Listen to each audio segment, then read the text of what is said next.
Everybody off the property. Touchdown for Gabby! That should be the end right there. We'll be all right.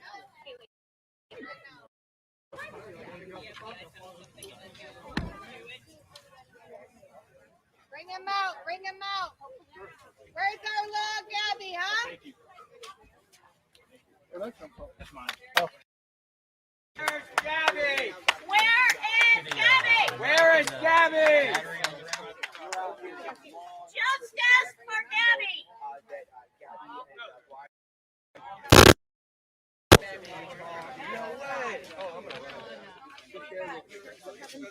He's coming out with a brown paper bag over your head like a fucking coward.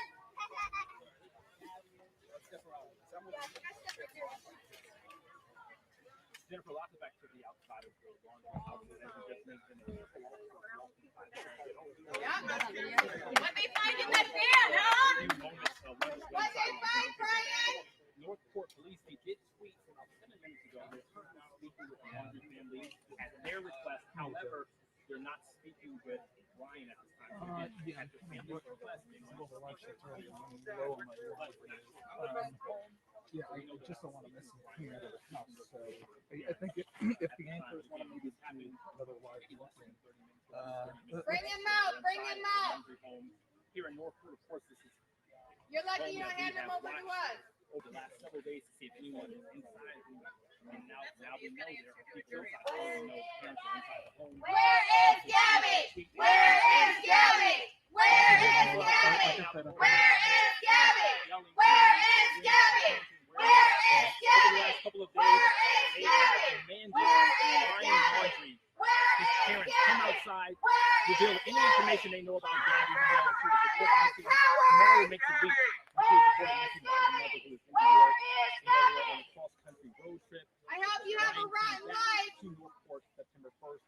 Again, tomorrow. We hope you go to jail Gabby's for mother made the missing person report on the 11th. But again, police are inside the home right now, so we're not sure what's going on. We do know they're speaking with the family at their request. They're not 1 year is 12. It's a tweet they just tweeted out about 10 minutes ago. And 1 But we're month. staying on top of the story. Of course, we have been here the last several days. We see the community members coming out for the last prayer ritual happening right now as well. With But we're that going to stay on paper top of the story. bag, just like the Latest coward that he is. live in Northport on Nico Clemens. Come out with a paper bag.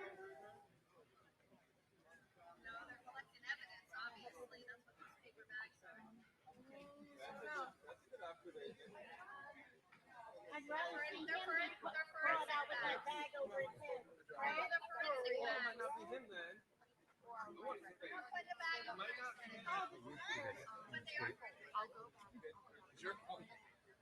I just kind of. Forensic evidence is in a plastic bag, labeled and shit. That's everybody. How are you saying? No, I don't think so. You don't think so?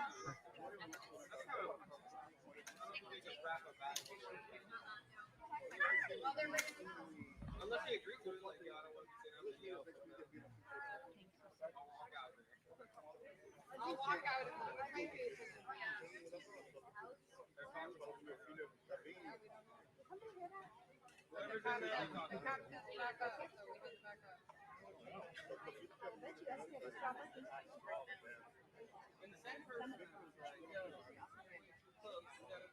Ran up there first.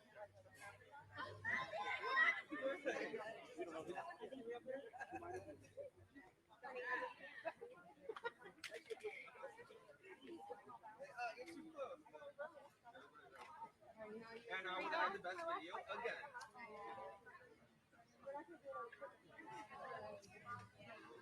Hey, Mamoka.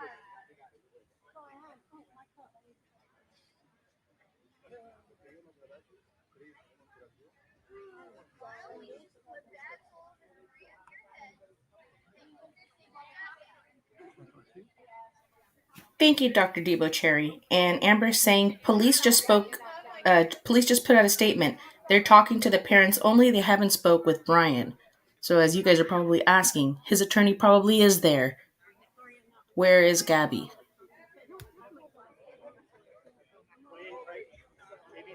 on now, you little sissy girl. Channel 7.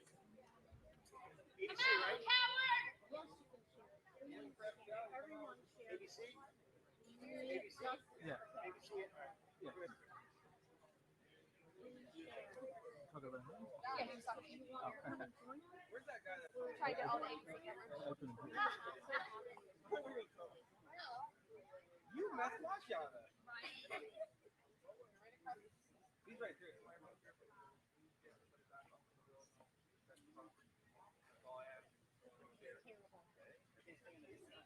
We're all here to support you, Gabby. Yes, Gabby. We're all here for you, girl. I'm sweating my ass off with you.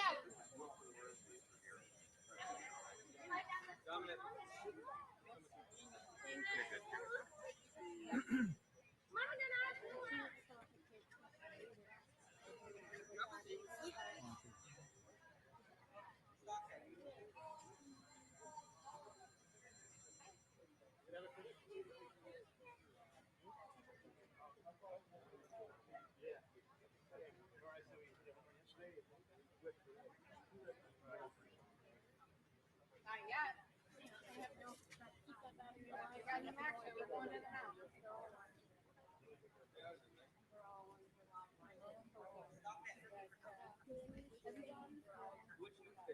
I don't know.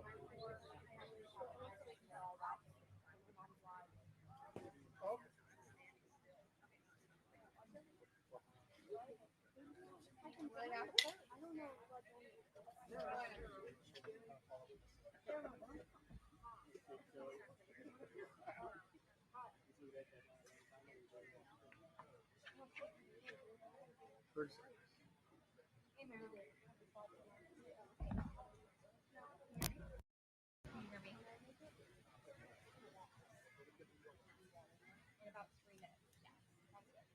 We don't know where he's from. Talking to his friends. Someone who's in the house.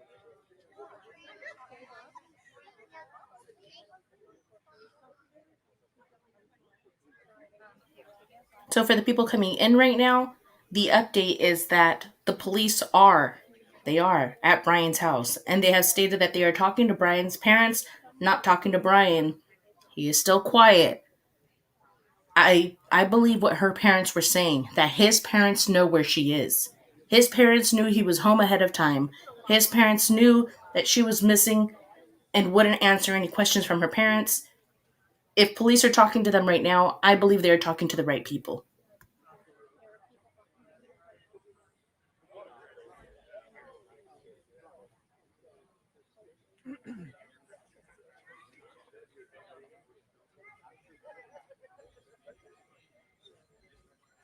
Live work.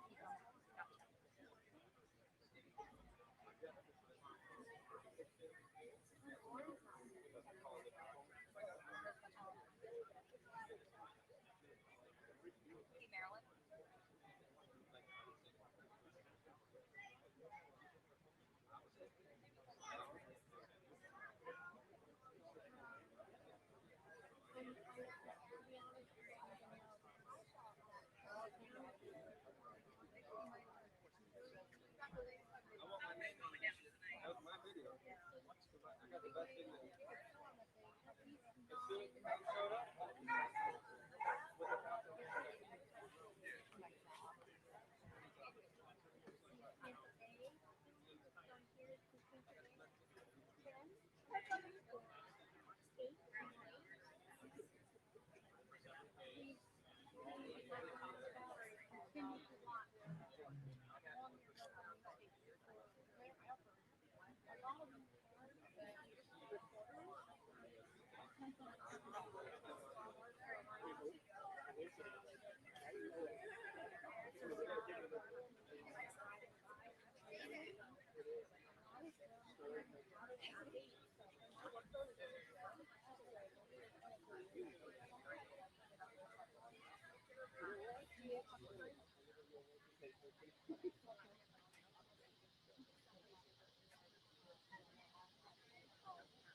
We live on this street.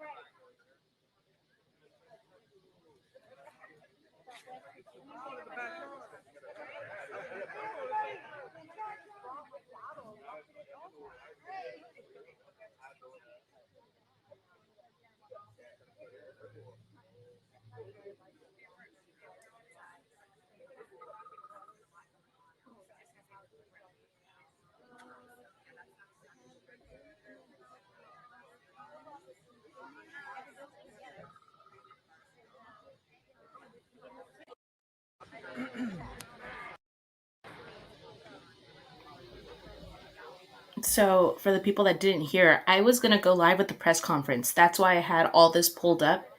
And then I realized that someone said that the press conference was canceled. And I looked for another live and I found this. I definitely think the cops are going to have to respond to what's going on right now. I mean, not saying they have to, but I'm saying they have to. At least they're going to have to address everything that's going on this lawn because people are interested. People want to know where Gabby is. We heard them. Now, some of you guys are saying, what if they're there because the family called? I think if the family would have called, maybe they would have moved them off the lawn right away. Also, the family hasn't been speaking to law enforcement, so the fact that they're in there speaking to them, I don't feel like it's something that they would have called the cops for themselves. Hopefully, they're feeling a conscience now, and that letter that her parents read out to them yesterday, asking them, like, do you guys have a heart? You guys lived with her. You guys said you loved her. You were happy she was going to be in your family. Where is Gabby? And why aren't you guys answering anything? I hope that really touched them. I hope that's why what's going on is going on. I really hope that the way they raised Brian is different than the way he's acting.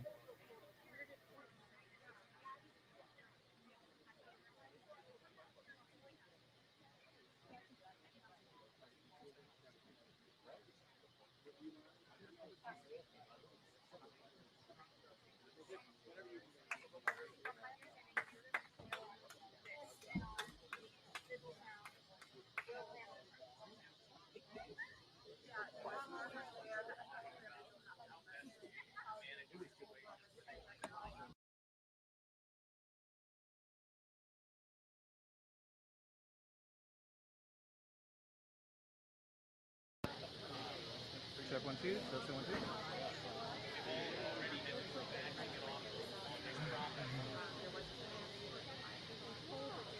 Come on out, Brian. Yeah, I can hear you. It's Friday night. None of us have anything else better to do. Okay, thank you.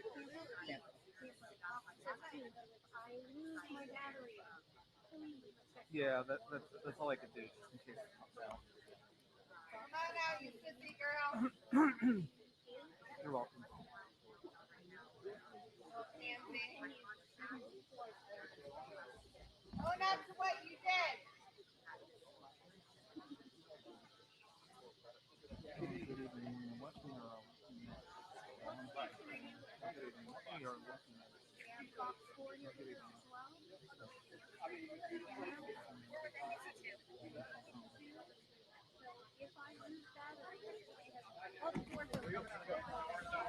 Here we go. Bring that pussy out. Where's Gabby? What did they tell you? Gabby! Where is he? Brian, you're a coward!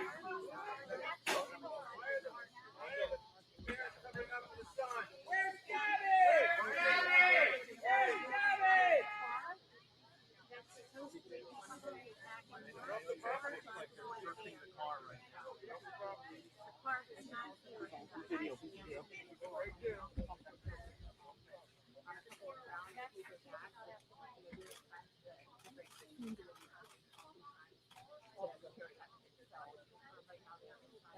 Where's Gabby?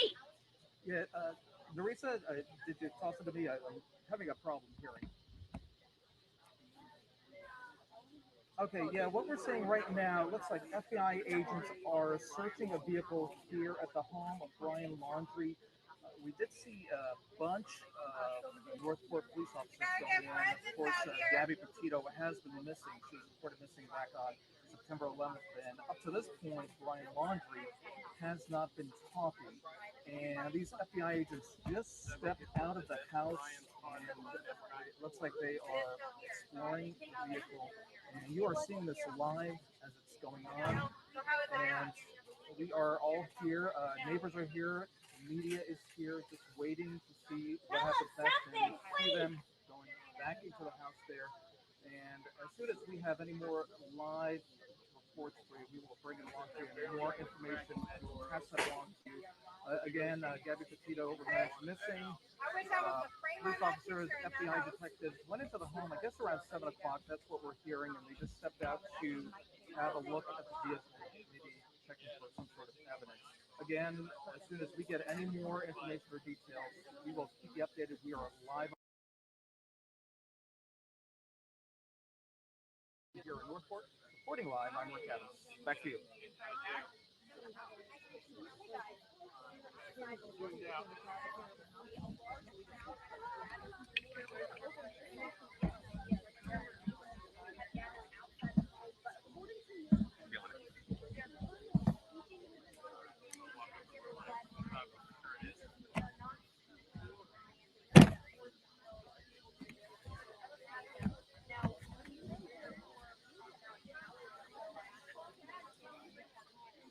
Well, I'm very low on my live view, so I don't have much juice left. I'm going to power it down for a few minutes. Thanks.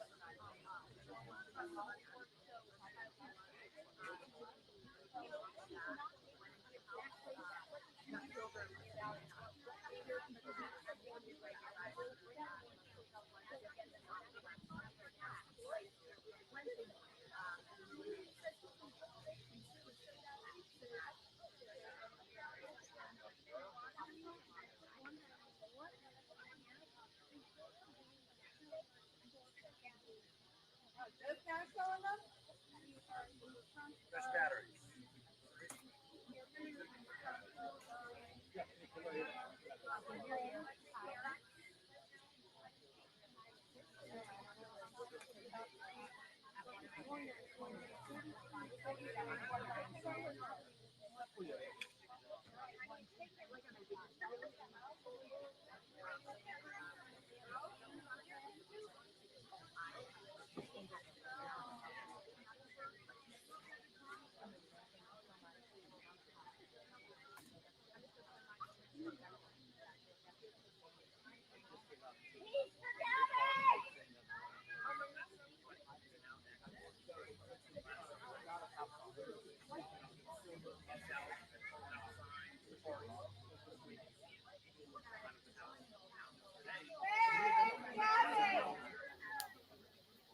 By the way, thank you guys all for watching this with me. Crazy Crime Check said this is like that Red Truck live that I did, but this is more like it has your attention more.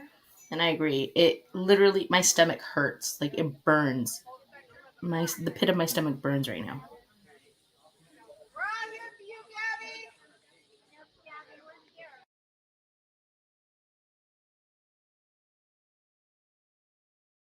We're here. They may not be, but we are here.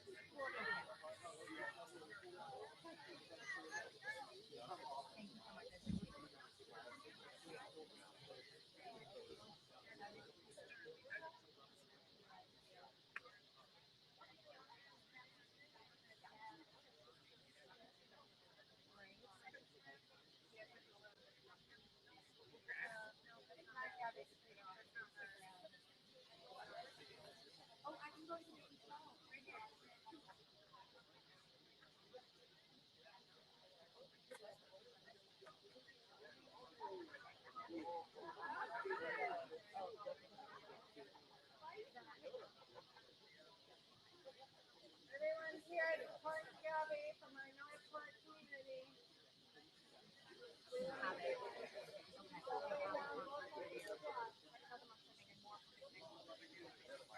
You will be found one way or the other. Gabby will be served either way.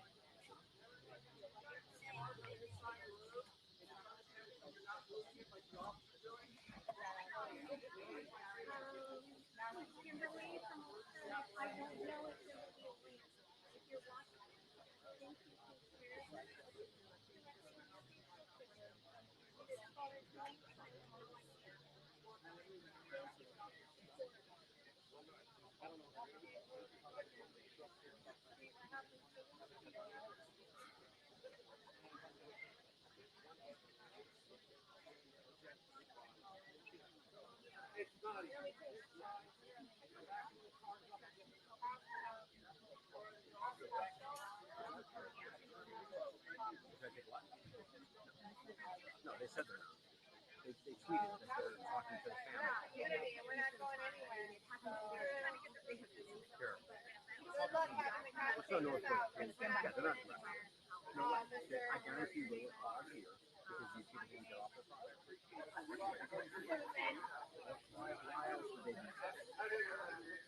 Are you here supporting Gabby? If not, then shut the hell up.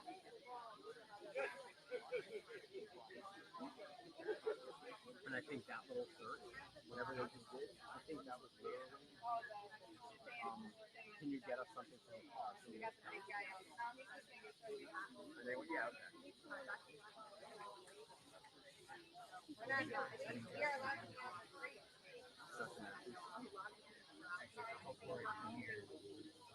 Did Corey shoot the vigil or whatever was there? Yeah. I'm good right now.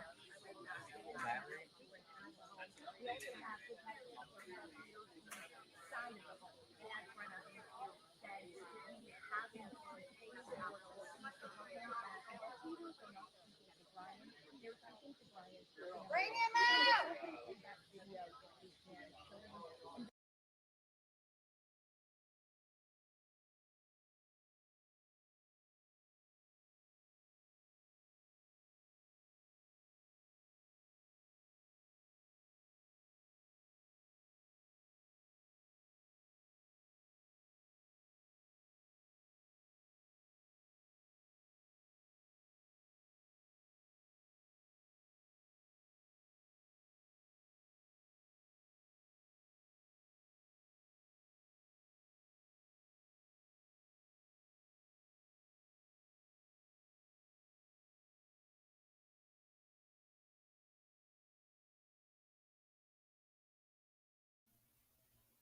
Did they just do that? Did they just do that to us? They did. Crap. No, they didn't strike me crazy. The live ended. I'll look for another one real quick.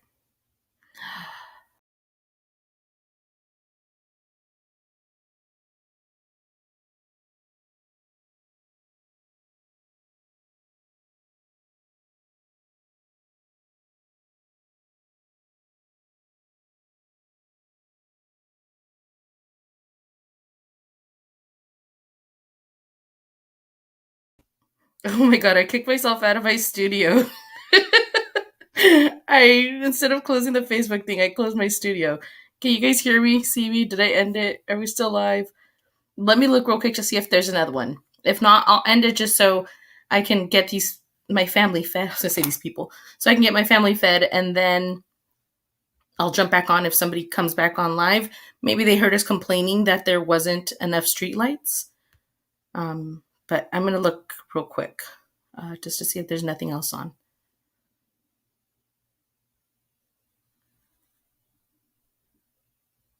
Nope. It looks like... Yeah, it looks like the press conference was canceled. But anybody else got any info that you think that I need to know? They didn't cut my phone lines. Ugh. They are definitely the most hated family. Fox 13 YouTube channel. Just give me 1 second.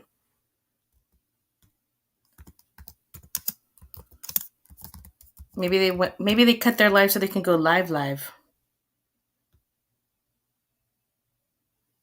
Like you cannot leave me hanging like this.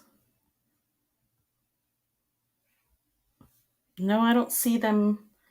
I will follow Brian Enton on Twitter. I have seen some of his stuff. No, they didn't flag me, guys. The live actually ended on Facebook. Hello. Hello.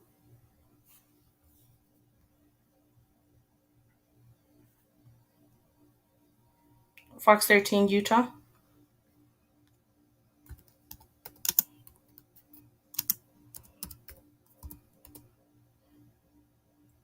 Okay, I thought you guys could hear me for a second.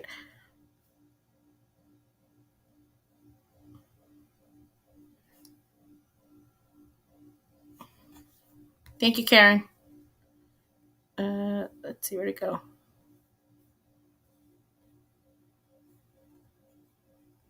Oh, that was my own link. KSL5 TV. Okay, I'm gonna go to KSL5 TV. Is it KSL5 TV?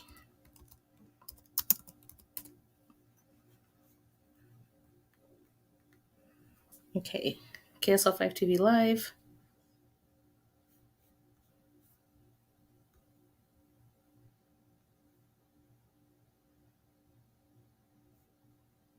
All right, I pulled up their live. Let's see.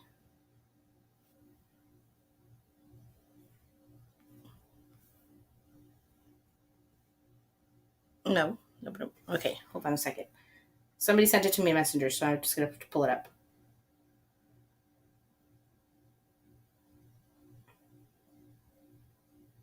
Fox 8 News on Facebook. Okay, bear with me, guys. I found it. Thank you, Nicole Morgan. I should have just gone there. Facebook.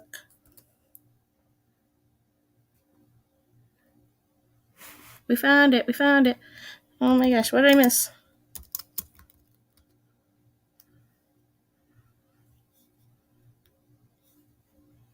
I'm getting nervous. Did I miss anything?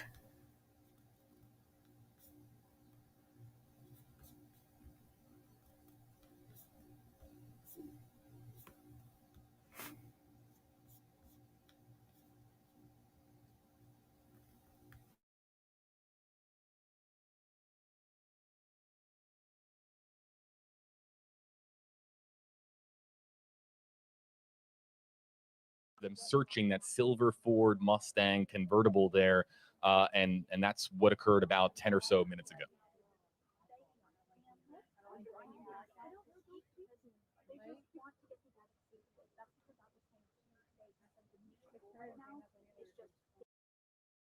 The same here. The Petito family has been doing everything. They have Grand Teton National Park. We have video here, WFLA, of Gabby's, I believe, stepfather walking Grand Teton National Park, assisting in the search there and just being part of the effort there. We of course have had Joe Petito here on the ground, the father, of course, of Gabby Petito, being here as well. Speaking with police in Northport, Florida. We've had Nicole Schmidt, who of course is the mother, who has been additionally here speaking to members of the media, doing countless numbers of interview. They are doing everything that they can. This is a family that has everything on the table. They've issued statements, they've done interviews, they've traveled the country. They're doing everything that they possibly can to get Gabby home safely. And here we are. The perhaps the biggest clues to finding Gabby's whereabouts and finding Gabby is inside of this house or a house here in this area, because we don't know if Brian is exactly in here. We do know that members of the Laundrie family are, of course, inside of this house. Again, we'll only feature comments with the correct hashtag. That way that we don't spotlight any comments here, especially on a stream of this magnitude with so many people watching. We're only going to animate comments with the hashtag. If you don't want your comment and your name on screen here, then just don't use the hashtag. We'll let your comment go idly by. Marianne Franjul, hashtag HeyJB. Do we really think the family will speak without attorneys present? Okay, so this is a great question. Let's go back here. Split screen, as we talk about Marianne's question here. The family members of Brian Laundrie are said to be in the home here in Northport. And again, they requested to speak with Northport police. It could be for safety concerns. It could be to discuss where we are in the Gabby Petito case. But at this time, we don't know if a legal aid with the New York attorney who is representing the Laundrie family is here as well. You got to remember, law offices are very, very large, and a legal aid with the attorney could be inside of this house here as well, providing counsel. Or, of course, they could just have that attorney's office on speakerphone. That attorney being, of course, I have it here in front of me, Stephen Bertolino in East Islip, New York. So whether a member of Stephen Bertolino's team is physically here in person to be here and assist the family, or if they're on speed dial and on speakerphone to assist, it's very possible that legal counsel is very active here in what is going on right now inside of the Laundrie home. So again, back here to the comment from Marianne Franjul.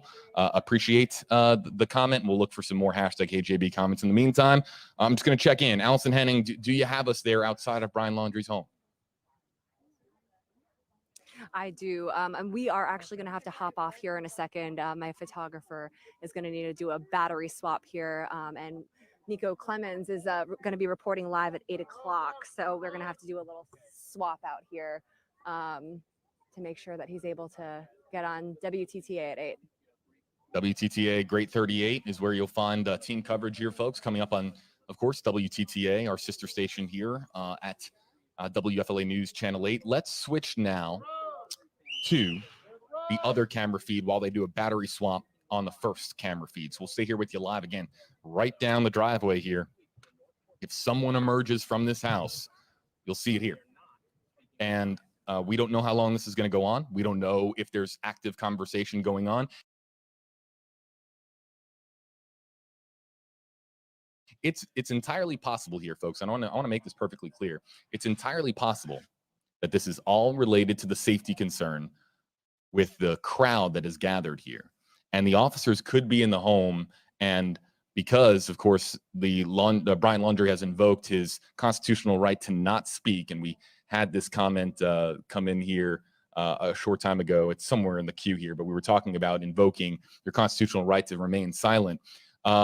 It's very possible that the officers are just in the home and outside of the home here, clearly, just as a safety precaution, and there might not be any chatter going on between the officers that are inside of the house. But the interesting wrinkle here, the development that occurred about 15 minutes ago, was the search of the Ford Mustang convertible. If you're joining us on whatever social media platform you're joining on, you can kind of rewind here on the stream if you missed that moment. But we had, I believe, 2 investigators go into the home, and they, if I remember correctly, and I'd like our commenters here just to, because I'm one person with one pair of eyes, with 2 eyes. I thought I saw them holding the keys for that car, which of course makes sense. That they were entering the car. That's not too out of the ordinary here as far as what we're talking about. But if they received the car keys from the Laundrie family and they went through that vehicle, the silver Ford Mustang convertible here, as we're switching feeds here again, that is a curious development here. And what were they going through that car for? And was that related to the Gabby Petito disappearance, or was that related to the safety concern that we have talked about here on stream? We really don't know. We don't know, but that was an interesting development that occurred here again about 15 minutes ago. It is clearly getting quite dark here. So dark that I thought that we went in black on our other camera feed. I'm going to hit this one here on the touchscreen, and it was just the lawn here. This camera feed here pointed at the lawn, you can see there in the top left-hand portion of the screen. That's the house there in the top left-hand portion of your screen, but that just speaks to how dark it is getting. I would imagine what happens here and I've been at scenes, maybe not with this much attention, with this many camera crews, but when you have a lot of different news crews here at one particular scene and the sun goes down, a lot of photographers will communicate and say, hey, all right, we need to go get into our vehicles and grab our lights and start shining lights. So that's probably the next phase of this, is news crews here on scene running into their vans after a very long day. And they work so hard, our news crews, to get lights, to shine some light here on the house, because the sun has officially set here in Northport, Florida. So that was the lawn. That is, and they're just like that. I think we're starting to see some lights getting set up. Every now and again, a squirrel finds a nut, right? All right, back to our comments here in the Facebook Live comment section.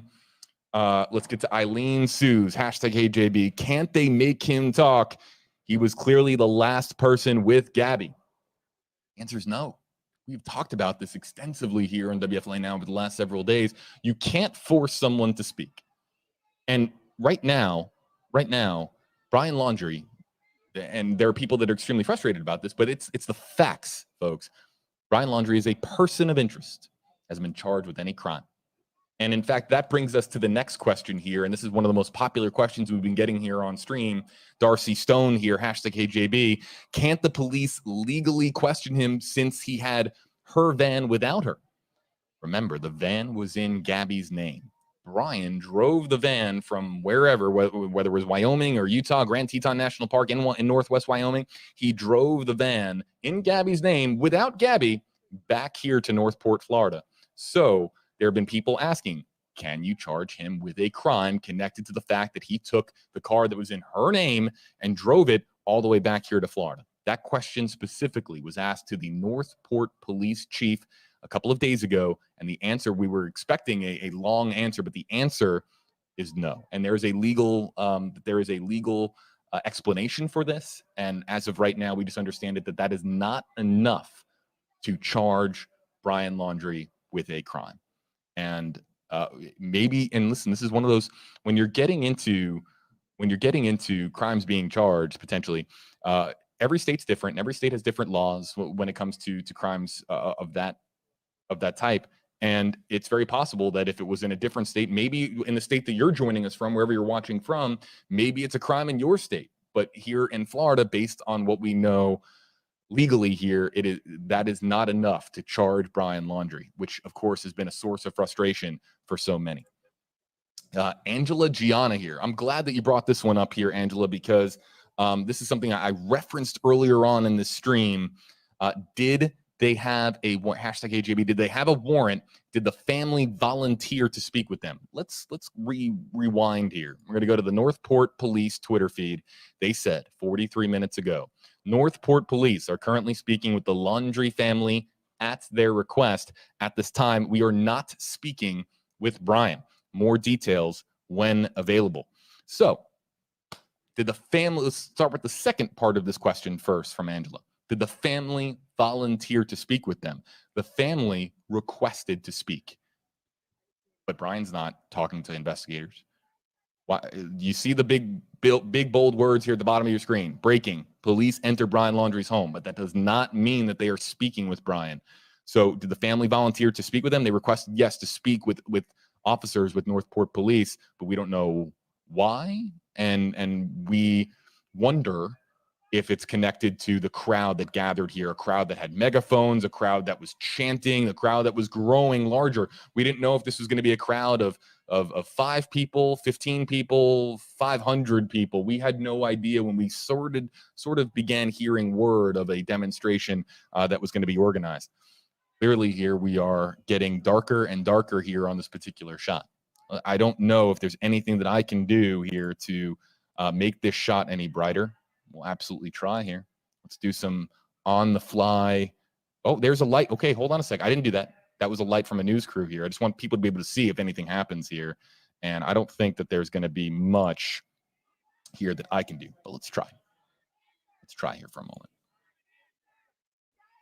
No, there's nothing that I'm going to be able to do here to make this feed any better. It's just too dark. I could brighten it up if we could see some of it. And we can see an out. Oh, there's some lights. Those are some news crews. And let's go to the other camera feed here. Hey, Liz, can you hear me? I can hear you. Liz, that's Mike Nico check 1, 2, Clemens. Liz. That's Nico Clemens getting ready with our producer Liz Hall for the 8 o'clock newscast on WTTA. And there we have now, as I mentioned earlier, news crews going into their vans, getting their lights here. And if you're looking outside from inside the Laundrie household now you're just going to see light. A lot of LED lights that are being set up on stands here pointed at the Laundrie household here. So, hey, Angela, thanks a lot for your comment. I'll be looking for more #HJB comments here in the Facebook Live comment section.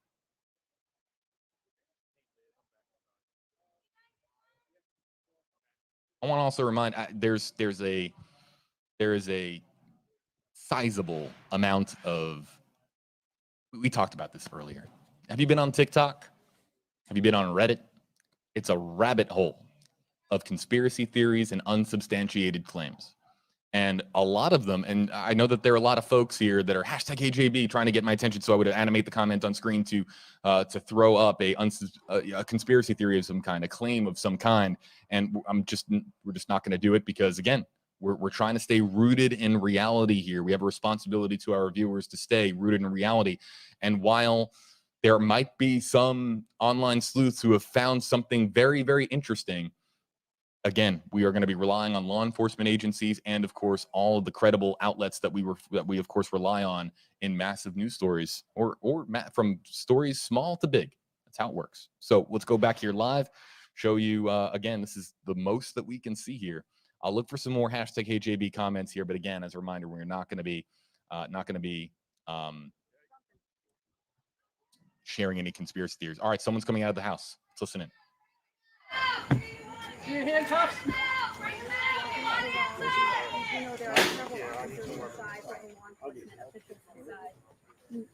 He's walking.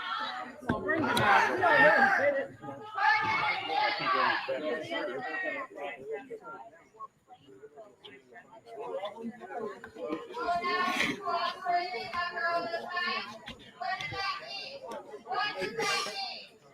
He's back off on the property. Dude, you almost took her out.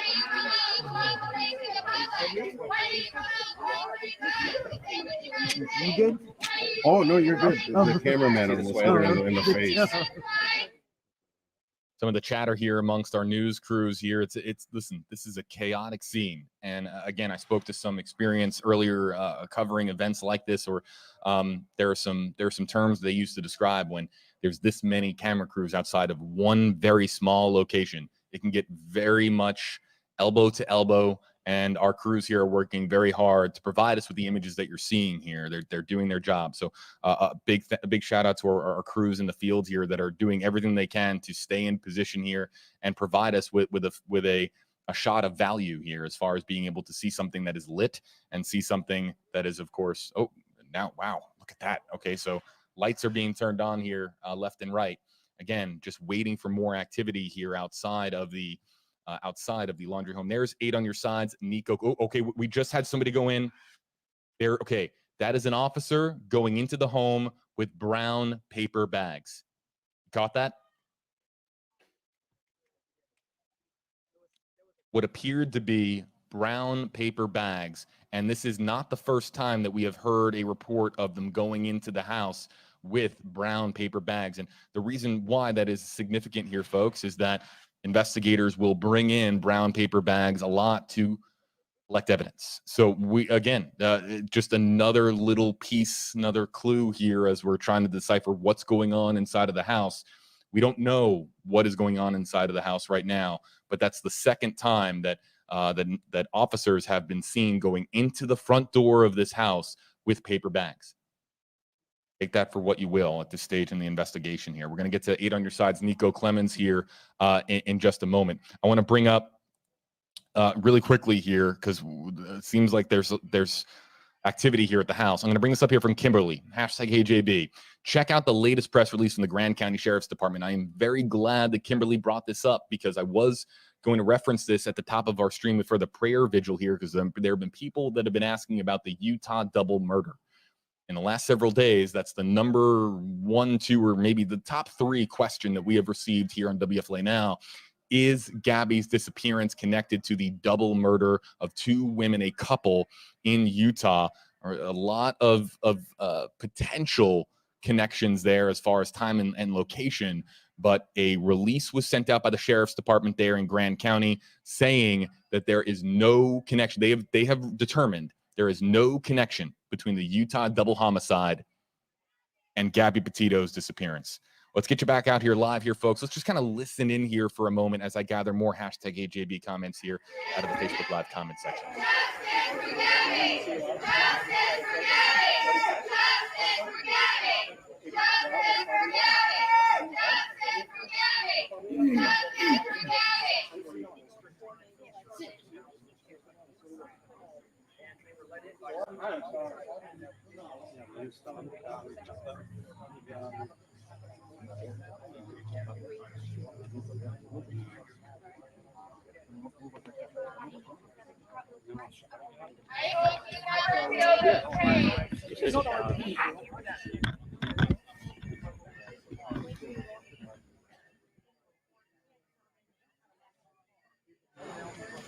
Folks, we're standing by here for a live report by 8 on Your Side's Nico Clemens. It's at the top of our 8 o'clock newscast on WTTA Great 38. For our audience here in the Tampa Bay area, find WTTA Great 38 in your local listings, and you'll, of course, find our 8 o'clock newscast with team coverage on what is currently occurring here at Brian Laundrie's home. In the meantime, we'll stay here with you live on WFLA Now. Here's Nico Clemens.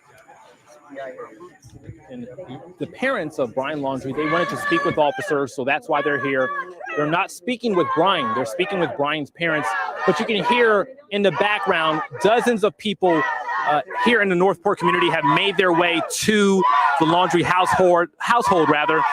They're demanding Brian Laundrie to come out, speak, tell officers what he knows about Gabby's location. We know Brian Laundrie got back to Northport on the 1st. Gabby's mother filed that missing persons report all the way from New York on the 11th. So tomorrow will make a week since Gabby's mother made that missing persons report. But again, we're still waiting to get more information from police. They did tweet a while ago. They're here because the parents wanted to speak with them. That's all we know right now. We did learn today that officers do not have Gabby's cell phone. That's what a spokesman with the Northport Police Department told us earlier today. Does not have Gabby's cell phone. So that, on top of Brian not speaking with law enforcement officers, it's making it very difficult for officers to find Gabby. We know they were last out west in the Wyoming area, Yellowstone National Park, Grand Teton. They've posted on their social media pages this week pictures of Gabby. But back here at the home again, officers have spent the last hour and a half inside. They're carrying in and out or inside brown bags. They've carried several brown bags inside the home. So we're not sure what they're looking for, what they're searching for, if they're going to collect anything. But again, they're here speaking with the parents. We know the parents are inside. We know people have been at the home the last several days waiting to see if anyone would come out. We now know people are inside the home. They're not speaking with Brian. Again, they're speaking with the parents. So, of course, we're staying on top of this story. We are going to stay here all night. Allison Henning is here as well, our Sarasota County Bureau reporter. And so, of course, we'll bring you the latest once we get that information. Josh and Jen, back to you all. She deserves answers. Her family deserves answers. Come out with the police, with your lawyer, whatever, and say. Funny you say that, Josh, because once people learned that officers were at the Laundrie household, it seemed like the entire community just flooded and made their way to the Laundrie household. And at one point, the entire street was blocked, filled with cars and people. So officers have had to clear the street. They've had to basically turn some people away, tell some people, hey, you can't be here. But the street was full with people, full with cars. And if it was brighter outside, we could show you the line of cars just up and down the street right now. So there's no indication that they're going to tell people to stop yelling or screaming, where is Gabby? But we do know they're trying to clear the street because there are tons of people out here right now.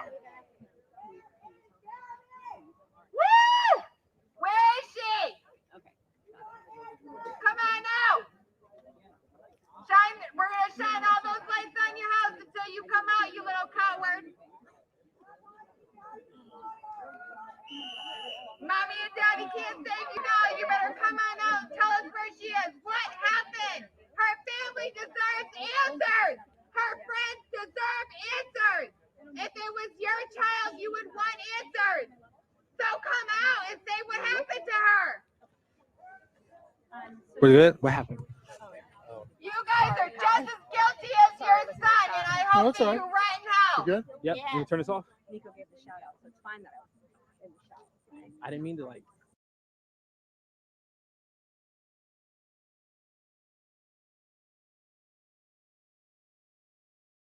All right, hey there, folks. JB Buno here with you live on WFLA Now. Don't go anywhere. Oh, there. Okay, so I thought, again, eyes playing tricks on me, and apologies. I thought that we lost our feed there, and, well, it's not really a feed. If you look very closely, turn up the brightness on your iPhone, you'll be able to see that there's an outline of a palm tree there. Our crews have been out there for an extended period of time here. So we're making some moves here, swapping batteries, just making sure that we can stay on this here for you. And we do have several different feeds to go here. But okay, so photographer getting a little bit of a rest, pointing up at the sky here, and now, okay, correctly pointed at the house here. We'll try to get to some more comments here, but we just had a comment come in here a short time ago wanting me to clarify the release from the Grand County Sheriff's Department, and this comes from Chief Deputy Daryl Meacham. Okay, so this is again from Utah. It has been determined that the Gabby Petito missing person case is not related to the double homicide case involving Crystal Turner and Kylan Choulette, excuse me. So the Grand County Sheriff's Office has determined, based on their investigation, that the double homicide and Gabby Petito's disappearance are not connected. That's what they say. That is the release. It is one sentence long, and that's all that they said, because the Grand County Sheriff's Department in Utah has been inundated with inquiries about that particular case and whether or not it's connected to Gabby Petito disappearing here. Let's go here live, and we'll turn up the audio here. Let's see if we can just listen in to outside Brian Laundrie's home.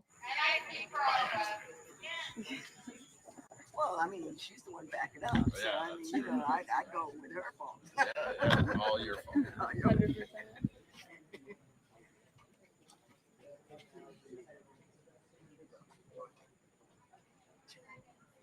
Gabby is loved by everybody on this street, homie, and we're not giving up until we figure out what happened to her.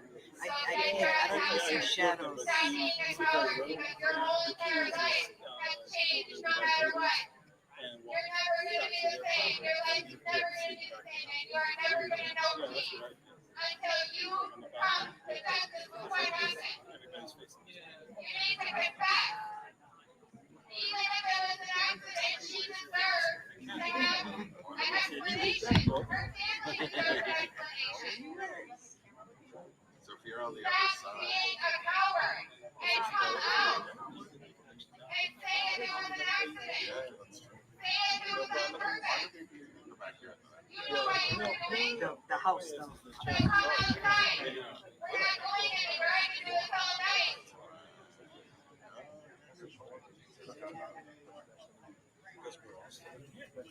But at least you'll see shadows.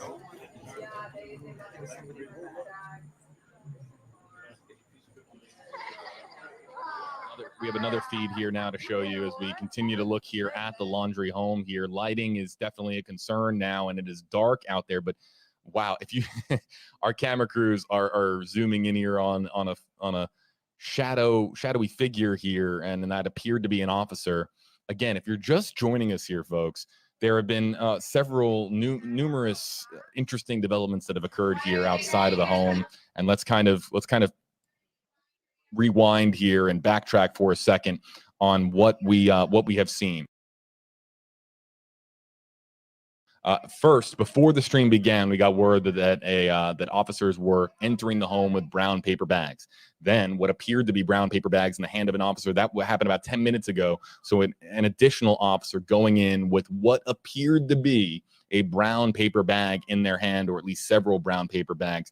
Now, we bring that up. Why? Why is that interesting? Because brown paper bags being brought into the home of somebody that is being investigated, that is usually to collect evidence. When you add that up with the fact that about 30 to 45 minutes ago now, we had officers going into the silver Ford Mustang convertible in the driveway that Allison Henning has been reporting has been there for really the entirety of the week.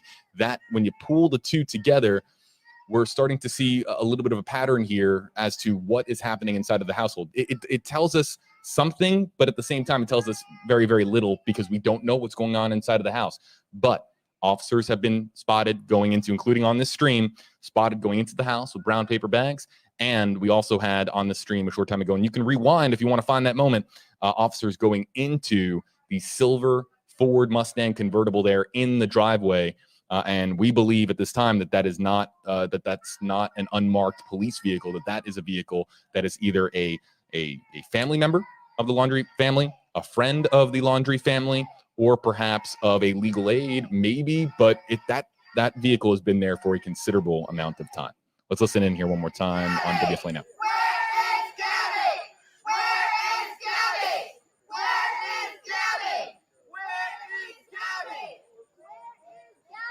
You know, you better start talking, boy.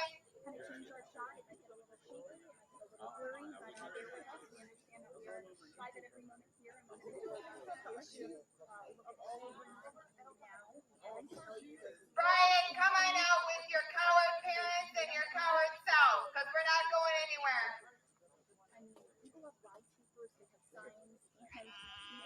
I want to bring up a great. She has family who loves her. She has friends who love her. America's father. America. As you listen here to some of the chatter from some of the folks that have gathered out there, and they are chanting quite loudly here. I believe that they have some megaphone devices there to, of course, amplify their voice here. But let's someone made a great comment, and this is why being live here with our audience on WFLA Now is so beneficial to us and advantageous, because bring up things that in the moment here can help us decipher what might be actually going on here. And they didn't use hashtag AJB, so I can't animate the comment on screen. Of course, that's our system here, because we don't want to animate a comment on screen that somebody doesn't want their profile picture and their name on screen here. But they pointed out here that Gabby Petito lived with Brian Laundrie for a period of about a year. And that's something that we found out here in the last several days. And could the evidence that is being collected here, or could the reason that they are bringing in those brown paper bags is not to take things that belong to the Laundrie family, but belong to Gabby Petito?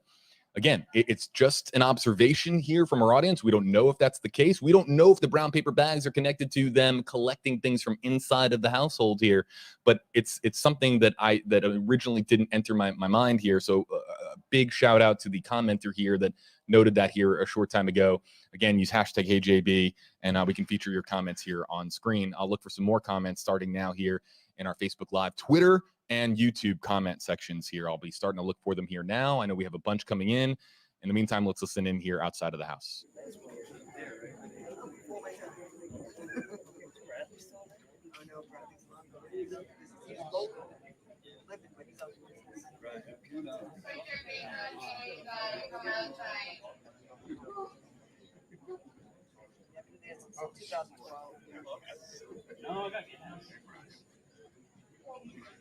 How would you feel if your son was missing in the world and no one would say anything? No one would tell you where he is. No one would tell you what happened. You were just left in the dark. How would you feel? You're being a fucking coward. Where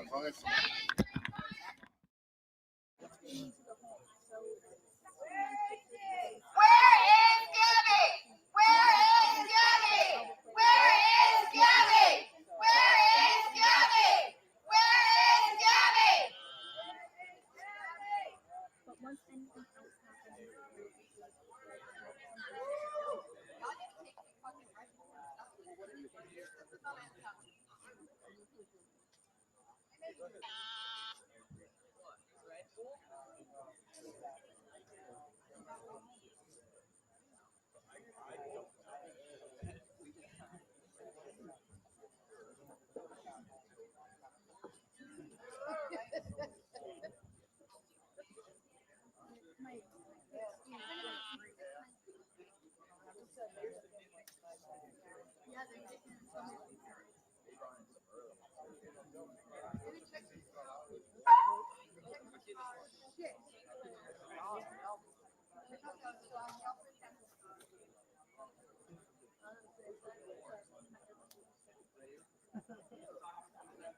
All right, JB back with you here, folks, as we continue to monitor all the developments here outside of the home. There hasn't been much in the last 20 minutes or so here. The last that was significant was probably about 20 or so minutes ago, when we had an officer enter the home with what appeared to be a brown paper bag in their hand. And again, that's usually to collect something as far as law enforcement. But we don't know what is going on inside of the house. We don't even know if Brian's in the house, but more on that here in just a second. As we've been talking about, we can animate comments on screen here using the hashtags that we have. Normally, we have a lot of folks here joining us, like Justin Checker, Masa Saidi, Walt Buteau, a lot of folks that are here all around your screen. We're usually in a quad box format here where we can all take turns answering your questions. It's Friday night. A lot of crews home with their family here, other than our crews, of course, that are obviously here in the field. So the only hashtag that we have here is hashtag KJB, and I'll feature some of the comments that we've received here in the last several minutes. Helen here, hashtag KJB. Could the parents be charged if they know something and not say anything? And I think that that is, of course, within the realm of possible here. But that's secondary, completely secondary to whether or not, first and foremost, Brian Laundrie is going to be charged with a crime. And we don't, at this time, he is a person of interest, and there are no grounds to arrest him for any crime. Let's keep that in mind. Innocent until proven guilty. Folks don't want to hear it. There are people in our comment section that don't want to hear that fact, that foundational fact here for the law and how the law works in this country. But that's the fact. Innocent until proven guilty. And while the optics here with Brian remaining silent, they're poor. They're really, really nightmarishly poor here. Let's keep in mind, innocent until proven guilty here. Let's get to Kyra's comment here. Hashtag KJB. Is it possible they arrest the parents? The other cop mentioned handcuffs.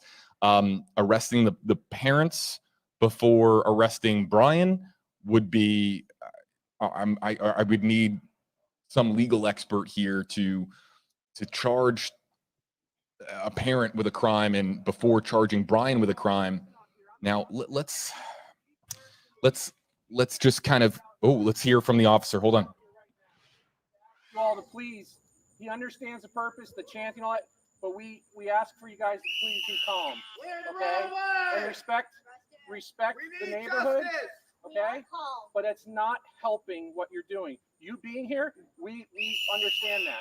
But the yelling, the profanities that were earlier, I'm not saying they are now, is not helping. So I just ask you, please, just to have respect for the neighborhood. We understand why you're here, and our officers have been very lenient in working with you all. I can't speak to that. But I'm here for you guys just to try to keep this calm and peaceful. All right. My officers we're here with you guys. We're being peaceful. We just want answers. Thank you with the bullhorn. Thank you. So please, I ask you, please keep it down. Is Brian dirty laundry in the house or not? I thought we were good. Okay. We can talk over there. I can't scream, so I'm asking a personal question. So I ask you, please, again, on behalf of Chief Garrison, please respect the peace, okay? You guys can be here, but please respect that. There's no peace until Gabby's found. Are they showing her respect? Where's Gabby? Where's Gabby's respect? Where's her family's respect? That brings us to our next comment here. And Kista Gifford, hashtag AJB. Am I the only one that thinks calling names and disrupting the family isn't okay? And to Kista's comment here, I've had a lot of comments our way. People that believe that while finding Gabby and knowing Gabby's whereabouts is the #1 priority right now, that there's a right way to go about things, there's a wrong way to go about things.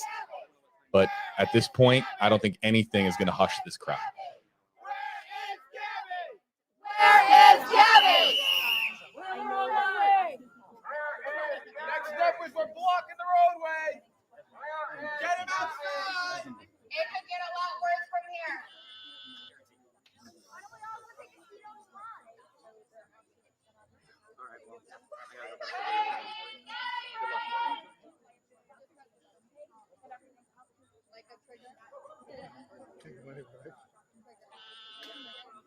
I'll say this. The people have been arrested for less. And so I think that you heard the officer there talking about the word that came to mind is leniency. I can't think of many news stories where a crowd of people were on the front lawn. Remember, when we started this stream, we had the picture of the entire crowd on the front lawn, and then it was the officer that pushed them back and pushed them back. I don't know if I've ever seen that being allowed for as long as it was allowed for. It was a period of 15, 20, maybe even more than 20 minutes where everyone was just on the front lawn of the Laundrie home and no one was being told to move backwards. It was a very bizarre, strange scene there, but eventually they told everybody to move back into the street. They're clearly obstructing traffic in this roadway. And folks, I'm just, again, there have been people commenting, is this legal? In fact, where is the comment here, just so that I can prove to you that that this is the, well, we've had a lot of people asking without the hashtag, is this legal? Is this demonstration legal? Herbert Bryant, hashtag AJB, I think the police should try to keep the crowd outside the home quiet. Yeah, and not just for, well, it's really for the neighbors here, but the neighbors here, we have heard from neighbors here in this area. They are extremely upset that this is happening in their community, in their home. And just imagine if this was happening where you live. Imagine if it was happening just down the street, or worse, in the home right next to yours. And this has been reality for you the last several days. People just are outside of your home at all hours of the day, all hours of the night, and now reaching here a fever pitch with everybody chanting, including with megaphones here. So whether it's, back to the point I was trying to make, the officer said, we understand why you're here. We're being lenient, but people have been arrested for less. So if people continue to not cooperate with the commands of from investigators here, or from officers here, they're disturbing the peace. Could people actually leave here in handcuffs? I'm sure it's entirely possible, but at this time, I think that police understand why people are here. Why people have gathered, and there's going to be a lot of leniency, but only to a point. Let's get to some more of the comments here in the Facebook Live comment section. As I promised, I'm just going to continue to take hashtag AJB comments here until we have some activity here outside of the house. Let's see. Gabby Culpepper, hashtag AJB, did the camera crews see anything being taken out of the car? Hey, commenters, this is where you guys can help us out. I was watching. I didn't see anything. But this brings us to another comment here, Gabby, from Kyle Kellerman. Hashtag HeyJB. Kyle's got a lot of rings in his hands there in his profile picture there. Hashtag HeyJB. Could they just have been getting stuff out of the car for the family so that they didn't have to go outside? Kyle, yes. This is a very astute comment here from one of our commenters, one of our viewers here on WFLA Now. The family might have requested to get something, to retrieve an item from their vehicle, the Ford Silver Mustang there, the convertible there in the driveway, and they didn't feel safe going outside. They didn't want to be photographed by the media or of course, on a live stream by all the folks that are out here. So maybe they requested and gave the keys to officers and said, would you please retrieve ABC item from the vehicle? So Kyle, that's a great comment here, and we don't know what's going on inside of the house right now. Ashley Crocker, hashtag HeyJB. No matter what happened, I hope her family is able to get her belongings out of the house, hoping for a safe return. As are we all, hoping for a safe return. And we don't know, and I want to make this clear for Ashley's comment, while Ashley's comment is up here on screen, we don't know if anything is being collected inside of the home.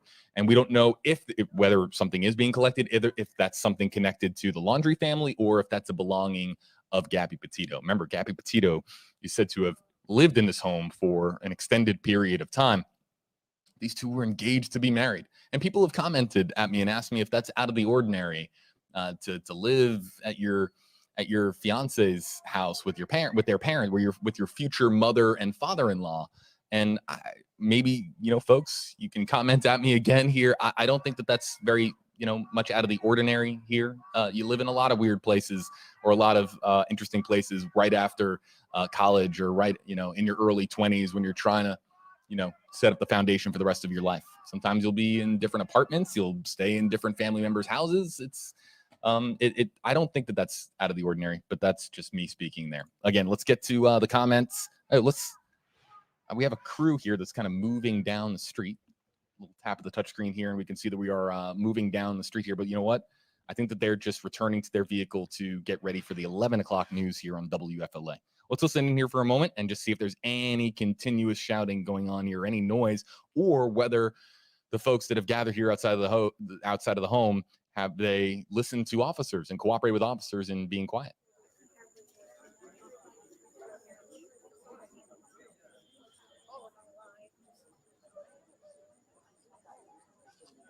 Trying to figure out how much longer we're gonna need to stay here. We're not going anywhere. Get your butt outside. Yeah, we're in day shift. Again, we are not going anywhere until you are in handcuffs. Give us some damn answers. Well, Let's do it. Yeah, just let me know what the plan is. That's all. Okay, cool. Thanks, Mike. Thanks.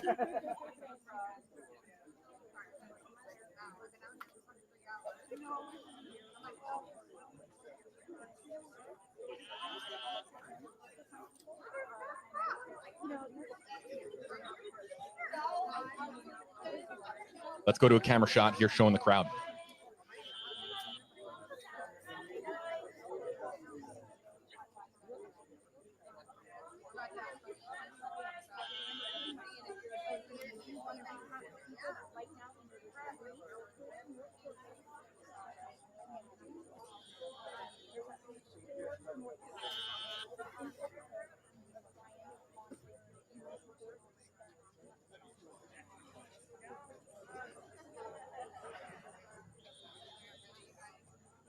But I do want to emphasize that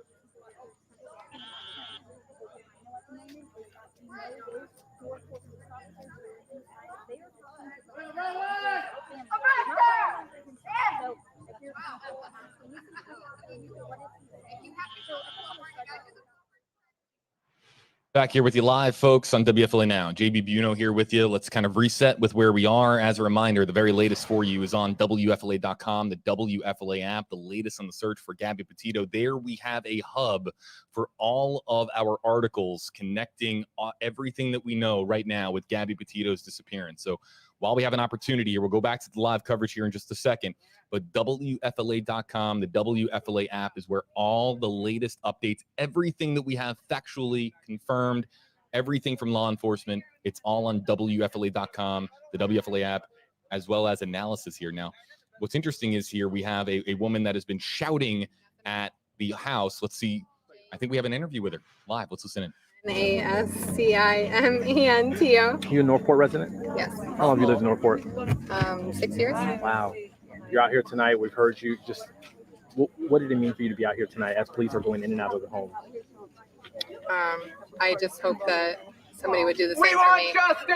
I hope that strangers, neighbors, the community would come together if it was me in my situation. So that's why I'm out here, and I feel like he's a coward. And even if it was an accident or anything, really, I mean, he knows something. So for him not to say anything is just heart-wrenching for me, because as a mother of two boys, if something happened to either one of my boys, I certainly hope that whoever last seen them, which was Brian Laundrie, would say something, or say at least, it was an accident or, whatever, and something happened, we got into an argument, whatever. But he's not saying anything, and so that's why I'm here. We're going to harass him until he comes out, and I'm okay with that. To see all these people out here tonight, what does that tell you? What does that show you? To see all these people out here calling on him to speak and say something. What does that show you? What does that tell you? Yeah. Honestly, we were here when it kind of first started, so we kind of saw the police come in and everything else. So it was exciting to see that more and more and more people were coming, and everyone was chanting for her and in her corner, and to show her that even though we don't know her personally, we're here for you and you're not alone. I mean, I hope that wherever she is, she knows that people are fighting for her. Last thing, I'll let you go. You've seen officers going in and out. What do you see them? Do you see them carrying things or bringing anything out, or what are you seeing officers do? What have you seen? Definitely. I saw the first time they were carrying some paper bags, so maybe it's to collect something. Initially, I thought it was to cover his face, because I thought he was a coward and wouldn't come out with his face. But I think it's to collect evidence.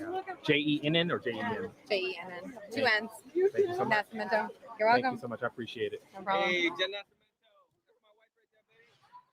Fist bump right there from Nico Clemens there to the woman. That's the calmest I've seen her all night. She's been screaming at the top of her lungs, so it was interesting there to see her in her calm voice. That's probably, that woman there has been the most vocal as far as using her vocal cords here to shout in the direction of this house. I think that she might be the one with the megaphone device. But quite frankly, based on some of the stuff that we were hearing, I don't know if she needs it. She's been shouting for hours now, but it was nice to hear her answer some questions from 8 on Your Sides. Nico Clemens here. We're live outside of the house. There, really, I mean, guys, turn up that iPhone brightness if you're watching on a mobile device, and you'll be able to see the faint outline of an officer that is keeping the peace here outside of the Laundrie home here. Again, let's reset, and then we have an entire queue of your hashtag AJB comments to get to here. Earlier on tonight, we got word of a demonstration that was going to occur outside of the Laundrie home. Of course, that's not something that any news outlet is going to share out information of and put on broadcast, just because first and foremost, it was unconfirmed reports. We didn't have a confirmed report that they were going to be organizing. And secondly, it's because of situations like this, because you don't know if there's somebody out there that might have really bad intentions as far as showing up here to the Laundrie home and doing something. We don't want this situation to get any worse. So we had some early word come into our newsroom regarding a demonstration outside of the home. We also got word, of course, a confirmed word, something that we were putting out on air, that there was a prayer vigil that was coming together not too far away from here in Northport, Florida, people that were coming together to share a message of hope. But then we got word, everything changed when we got word from News Nation's Brian Enton. Follow, of course, News Nation, a great outlet for us here as part of our company, Next Star Nation. Brian Enton reporting he was stationed outside of this house. He was right here in the spot. He's probably right there next to our reporters here. Brian, a ally of ours as far as our reporting here. And Brian reported that he was first to say to us, police have entered the home. And then, of course, it became the scene that we have now. This was before the sun went down. And then what happened, we had reports, and then it confirmed we had officers going in with brown paper bags, which can usually be used to gather evidence, collect items of some sort. And then officers coming out of the house to collect items from the silver Ford Mustang convertible. That's the vehicle that has been, we don't know whose vehicle that is, but that is a vehicle that has been in the driveway for several days now. And we know because we've had reporters here around the clock here monitoring the developments at the Laundrie household. So additionally, the other only significant development worth passing along here to you, trying to catch everybody up here on WFLA now for folks that maybe just found this live stream, was the fact that, again, perhaps one of the most bizarre moments in this particular story so far, the entire crowd was on the front lawn of the house. That's trespassing times however many people that are there. They were all on the front lawn of the house. And that includes camera crews and news crews that were there. Everyone was on the front lawn of the house. And then, of course, the officer came and pushed everybody back into the street, where now clearly the roadway is being blocked. And people have been asking about that question because we've had roadways blocked for more and less here for protests and demonstrations over the past year and a half here in the Tampa Bay area. So that's where we are. Let's now get to some of the comments here. Here's what I want to explain what you're looking at here on the right side of your screen, because it's more than just a black screen with a faint couple of lights here. Here's what I believe is happening right now. Oh, there we saw a photographer with a flash. Let's talk about lighting here for just a second. Everything here revolves around battery. Right now, the camera crews that are feeding back feeds here, including some that are doing it via cellular device. We're doing it here from several news crews and their professional news cameras. Battery is a precious resource here. You can't plug into the concrete beneath your feet when you're at a scene like this. So right now, everyone's conserving battery, and the most draining, perhaps, of any device is LED lights. So you can't see anything right now of the Laundrie household, and that's because no one has their lights on, but there are lights in position here. So these are trained news professionals. What will happen is, if something happens at this house in the minutes ahead, what the news crews will do is flip on their lights, because again, they're trying to save battery, flip on those lights, and then we'll be able to see what's going on. So right now, everyone's conserving battery, but there's very much an active scene here, even though now clearly we just have a faint cell light in the face of the officer that was telling and instructing people to try to keep their calm and keep their voices down. And there goes the phone. Turning on, oh, and there it's on again. Okay, let's get to matters that matter. here in the Facebook Live comment section. Jordan, I want to make sure that I alert you folks here to this next comment. This is unconfirmed, but again, here with WFLA Now, a big part of what we do here as far as live streaming is bringing you in to the conversation here. So any observations that you made here on this stream, we want to hear from you. So Jordan Miller here a short time ago saying #HeyJB, again, unconfirmed here.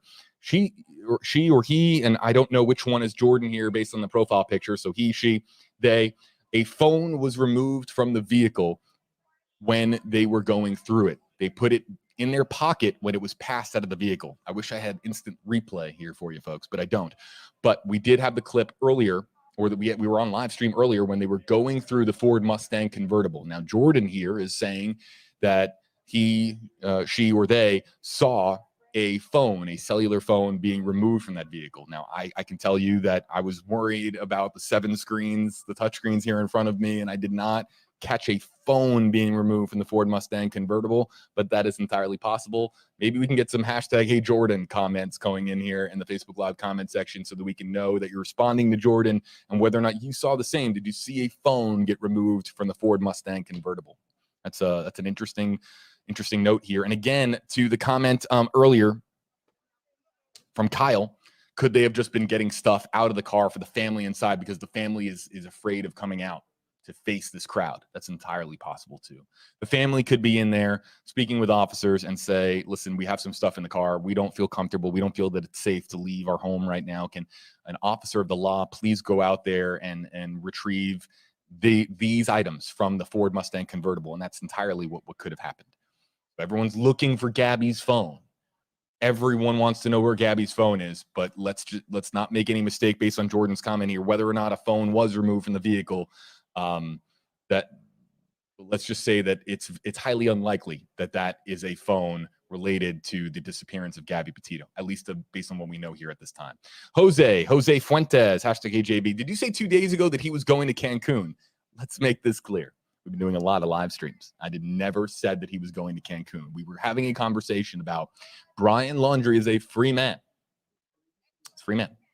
And we were getting into a conversation on WFLA Now. If he wanted to, right now, buy a plane ticket and leave from Tampa International Airport and go to Cancun for a little getaway to escape this, could he legally? The answer is yes.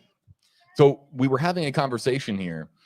I never said he was going to Cancun. I was asking the question, and it was a part of a conversation based on one of your comments that we had come in here. Could he leave right now?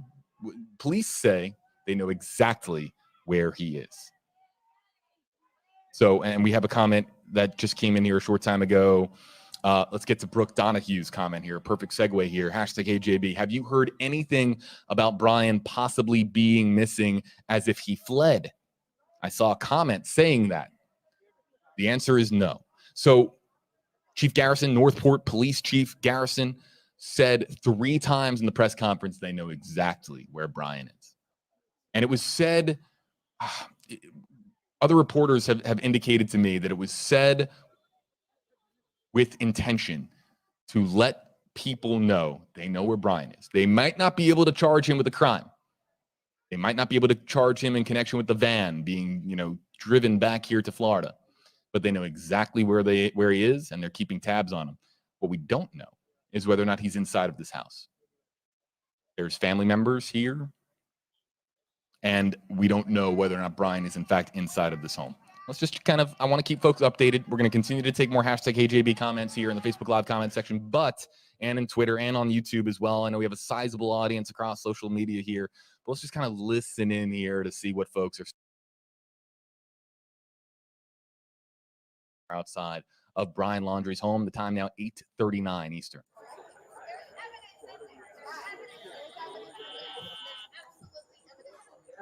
There's evidence in there, so you might as well just confess to what happened, because we're all waiting. They brought in the bag. Is he all right?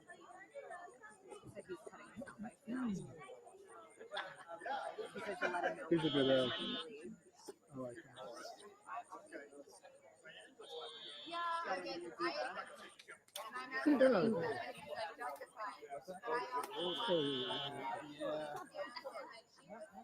try to be easy. That's good. That's like, you know. Well, weeks like this. I feel it. I mean, every day. 30 days. Yeah. Well, and you haven't been saying it. Like, including your house, which having someone down here helps, you know. Well, because when stuff like this happens, you know, like that's the reason waiting for us. And that's why we're still here, you know, because they kept you. I get it. It's a long day. Something bigger could happen.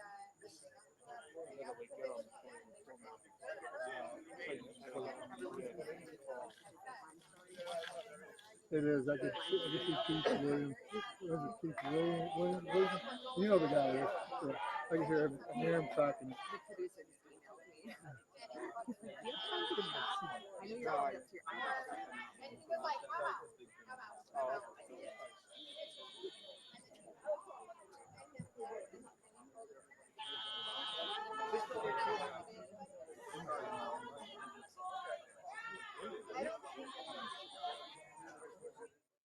Some murmurs, just the crowd restless, as you would imagine.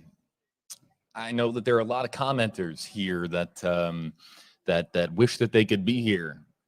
I just know because that's what you've been saying to me in the Facebook Live and YouTube Live and Twitter comment sections here, replying on Twitter as well.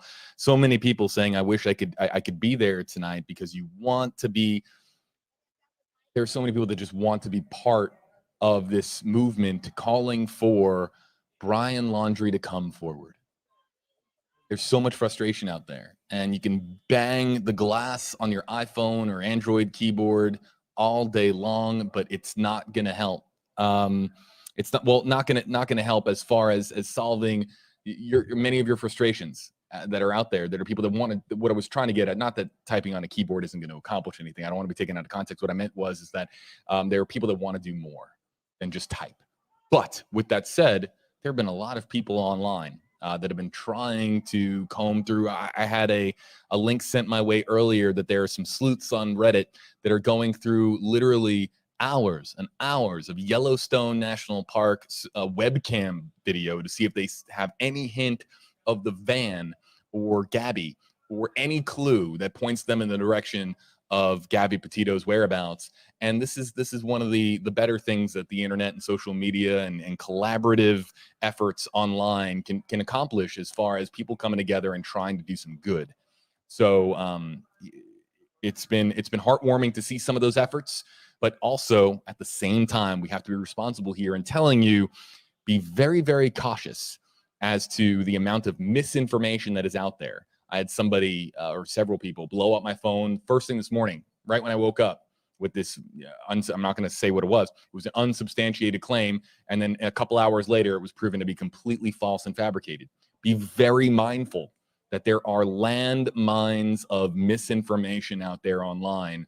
Keep it to the reputable sources of information here. We can have a conversation based on what we know and what we don't know here on WFLA Now, and we can stay rooted in reality. But when of course you're out on the web and looking for more on Gabby Petito's story and the latest facts that are out there, be mindful that a lot of times you're not going to find facts. You're going to find unsubstantiated claims and misinformation.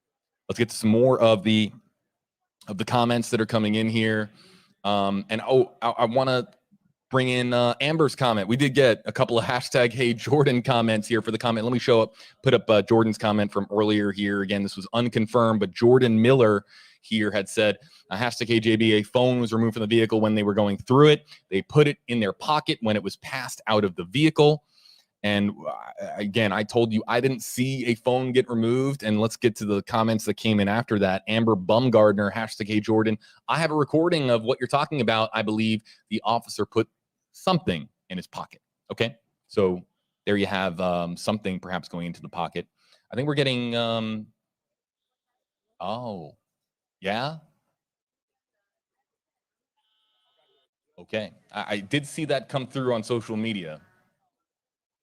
Okay. That's not that big of a, okay. We just got in some new developments here from News Nation's Brian Enton. Great follow on Twitter. He's at the house, and he has confirmed, this is again via correspondent for News Nation, Brian Enton, our Florida correspondent for News Nation, and be sure to check out News Nation now. News Nation confirming that Brian Laundrie is not in this home. He's not in this house. Family members of Brian Laundrie are said to be in this house, but not Brian Laundrie himself. That's a new update that we just got in here moments ago. And again, we're talking about credible sources of information. 8 on your sides. Allison Henning, find her online, on Twitter, on social media. Find Nico Clemens. Find Jordan Shecker. Find Masa Saidi, Walt Petito, and News Nation's Brian Enton. You'll get reliable, credible information from those sources, including from us here at WFLA and WFLA.com, the WFLA app. Good opportunity to remind you that we have a hub there for everything related to Gabby Petito and what we know at this time. So you can find it on WFLA.com and the WFLA app. Let's come back here with you live and get to another comment here. And Heather Colern. Come on. The comment's going to come up here. Come on. Waiting for it. No? Okay, well, hold on. Our interactive tool here. It's a public. There it is. Heather Colern. I wasn't lying. #KJB. I don't know if it was a phone, but I also saw them take something out similar to a phone or maybe a paper, fold it up and put it in his pocket.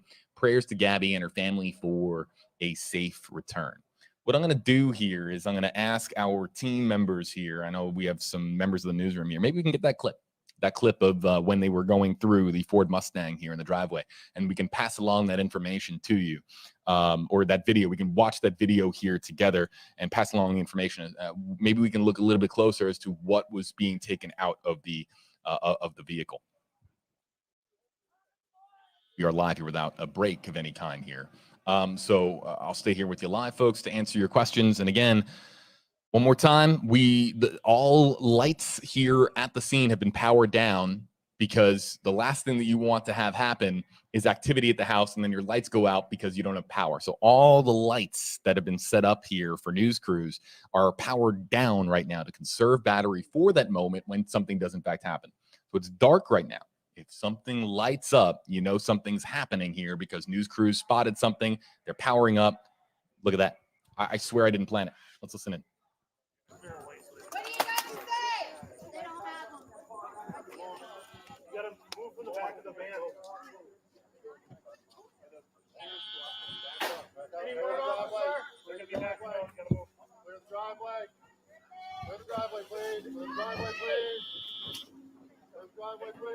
What do you have to say? Where is Gabby? Say something. Everybody here is waiting. This is your community. This is your community. Norfolk police, say something! Say something! Say something! Norfolk police, say something!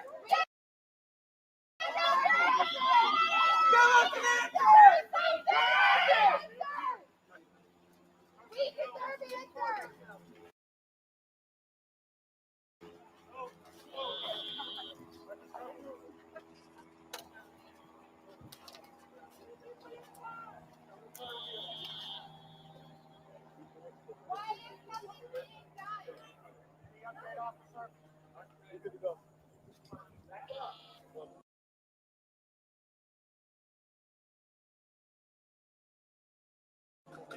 Give us some answers!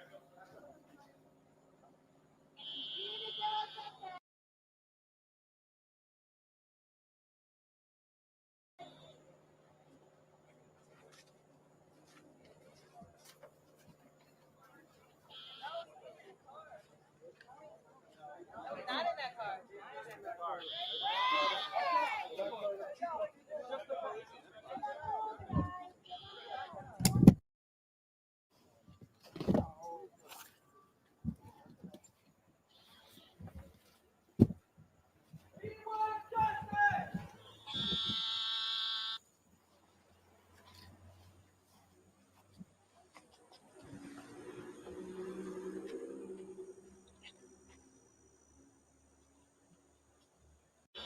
Yes, what was the... Sorry.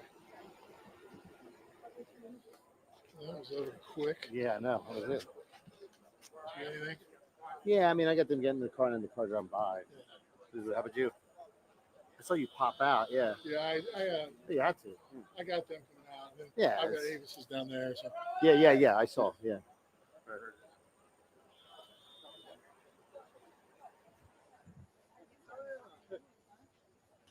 Where the fuck is Brian? Oh, dude, you're on it. I'm on it. We're all on it. Not at all. Officers leaving the scene here of Brian Laundrie's family's home here in Northport, Florida, continuing to listen in. Oh, wow. Off your cards. Do you want me to? Then I got this, so they'll probably want this. They're right here. Okay. Hey, this.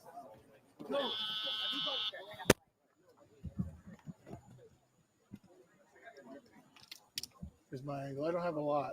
You guys, I figured you were down there. I mean, I got it coming out. I got a pretty good shot. of them. Oh, the cops. Okay, because I get the cops going in. I was on the other side. Yeah, so I think we're good. Because what I couldn't get, I think you were there. Yeah. All right, some news chatter there from our crews there in the field trying to just decipher what exactly just happened here. And what we know is that officers left. We don't know at this time if all of the officers left, but it certainly, as of right now, multiple officers left the Laundrie home. So we can't say that all of the officers are gone there. Again, this is clearly an issue where safety is on the minds here of officers with the Northport Police Department. They don't want any crime being committed here by any of the folks that have gathered here outside of the home. There are some emotionally charged people who are really invested in the Gabby Petito case here that are outside of the home here. And the last thing that we want, last thing that officers want, the last thing that anybody wants really is any incident happening here tonight. So could there be an additional officer, whether it's in the home, outside of the home, stationed in a vehicle right there on the street? It's entirely possible. But officers seen leaving the Laundrie home there, and it's hard to know based on our camera vantage point there what they left with. And that's going to be the big question. We're going to have a live report here coming up here from 8 on your sides. Allison Henning coming up here in just a moment. We'll get you back out to the live feed. They're powering down now here. Just a bit of a break for our equipment. News camera equipment does need rest, just like anyone does. So they're powering down here for just a moment. We'll get back to our live coverage here and decipher exactly what just happened outside of the Laundrie home. But we can say with certainty, of course, that officers left the home. Allison Henning has just called in here, and let's see if we can bring in Allison in any way here. Hopefully, Allison, shoot me a text. I want to hear from you. Shoot me a text here on my phone, because what I'm trying to do here is finding out if you're going to be joining us via the live camera feed or if you're going to be joining us via the cell phone. Because if you're joining us via phone, I could bring you up here on the phone. Oh, no. Okay, you are joining us via the camera feed. The camera feed is back up. Allison, if you have us, what just happened here at the Laundrie household?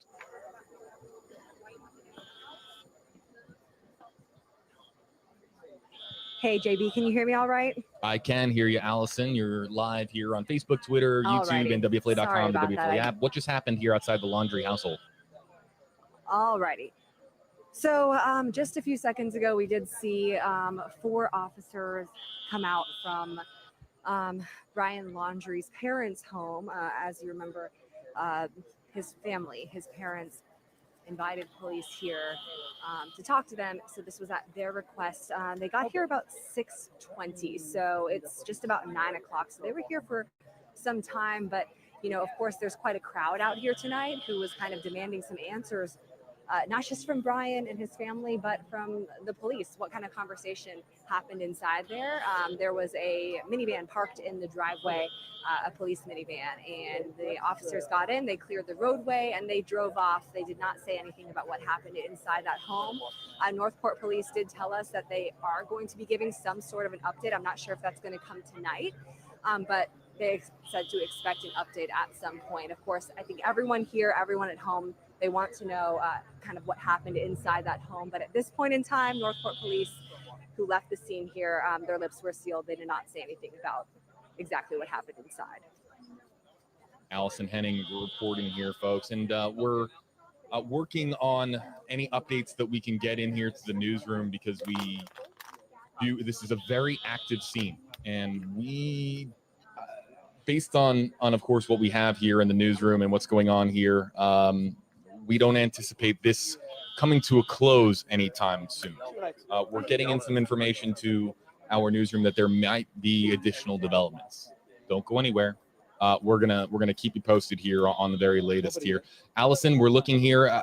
Just confirm here for us, Allison, that we got additional reporters here just stationed outside of the Laundrie home.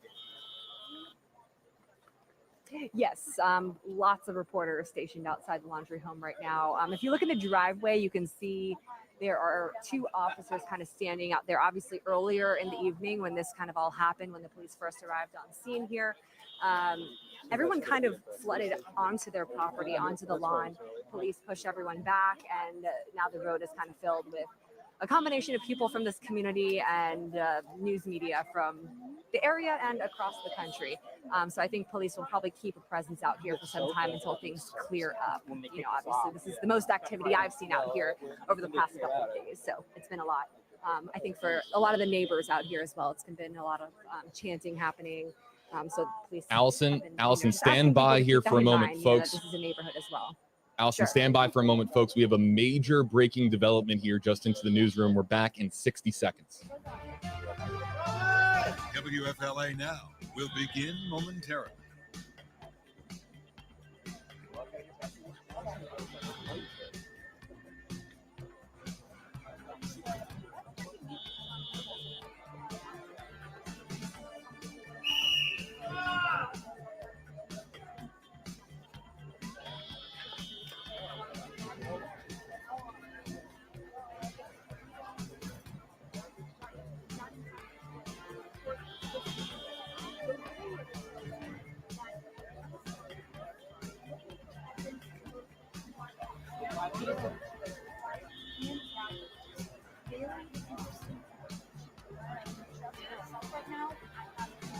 WFLA Now will begin momentarily.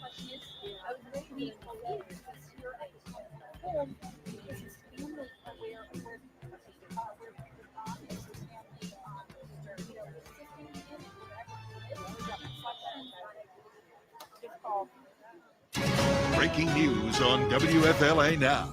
Here is JB Buno.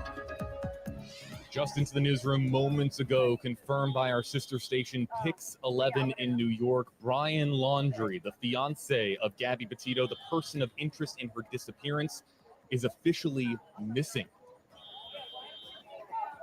His whereabouts unknown at this time, putting him in the same exact situation here as far as his status as his fiance, Gabby Petito. Gabby Petito is missing, and now Brian Laundrie is missing. Again, confirmed here by WFLA.com here moments ago, folks. This is not the update that we wanted. After Chief Garrison said a couple of days ago they know exactly where Brian is and looked into the camera and told the public, we know where Brian is, the situation has changed. Brian's whereabouts at this hour are unknown, as confirmed by Pix 11 here. So first and foremost, all week long, we have been saying here, where is Gabby? Now the question is, where is Brian Laundrie? We've been here outside of the house here, and now a picture is emerging here. We're starting to piece all of this together. We did not know why officers were here at the Laundrie household earlier. About an hour ago, we told you the News Nation Now's Brian Enton confirmed that Brian Laundrie was not in this house. But we did know that there was a chance that he was staying in a home in this area because of family potentially in the area. We now know here through Pix 11 and from News Nation, as we understand it, that right now, no one knows where Brian Laundrie is. Or if they do, they're not talking. Allison Henning, are you there? Still with us? Again, we lost Allison. And hold on, folks. There's some chatter going on in our newsroom. Back in 30.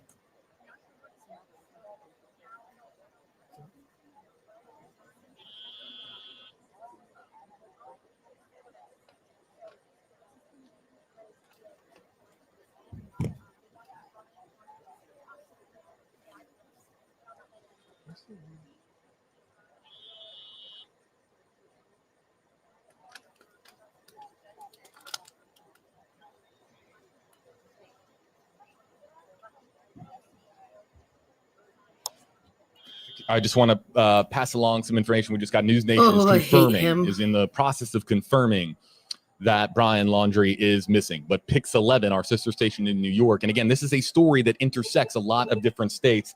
Those states, of course, being Utah and Wyoming, where Gabby was last known to be in that area of the country. New York, where they departed from and where a lot of members of the family are in New York on Long Island, and also here in Florida, the scene that you're currently watching here outside of the Laundrie home.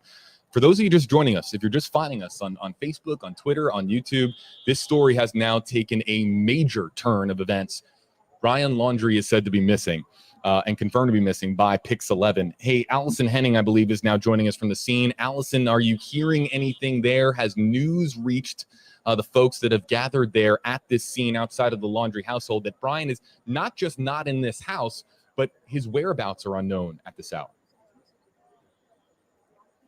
You know, obviously this just came into our newsroom. I'm kind of looking around. It doesn't look like the crowd out here is aware at this point just yet. I'm sure they're going to be here in the next few minutes. A lot of the people who came out here kind of left as police did. There's still quite a few people here, but it has kind of calmed down a little bit since the police exited the Laundrie household in the last 10, 20 minutes or so.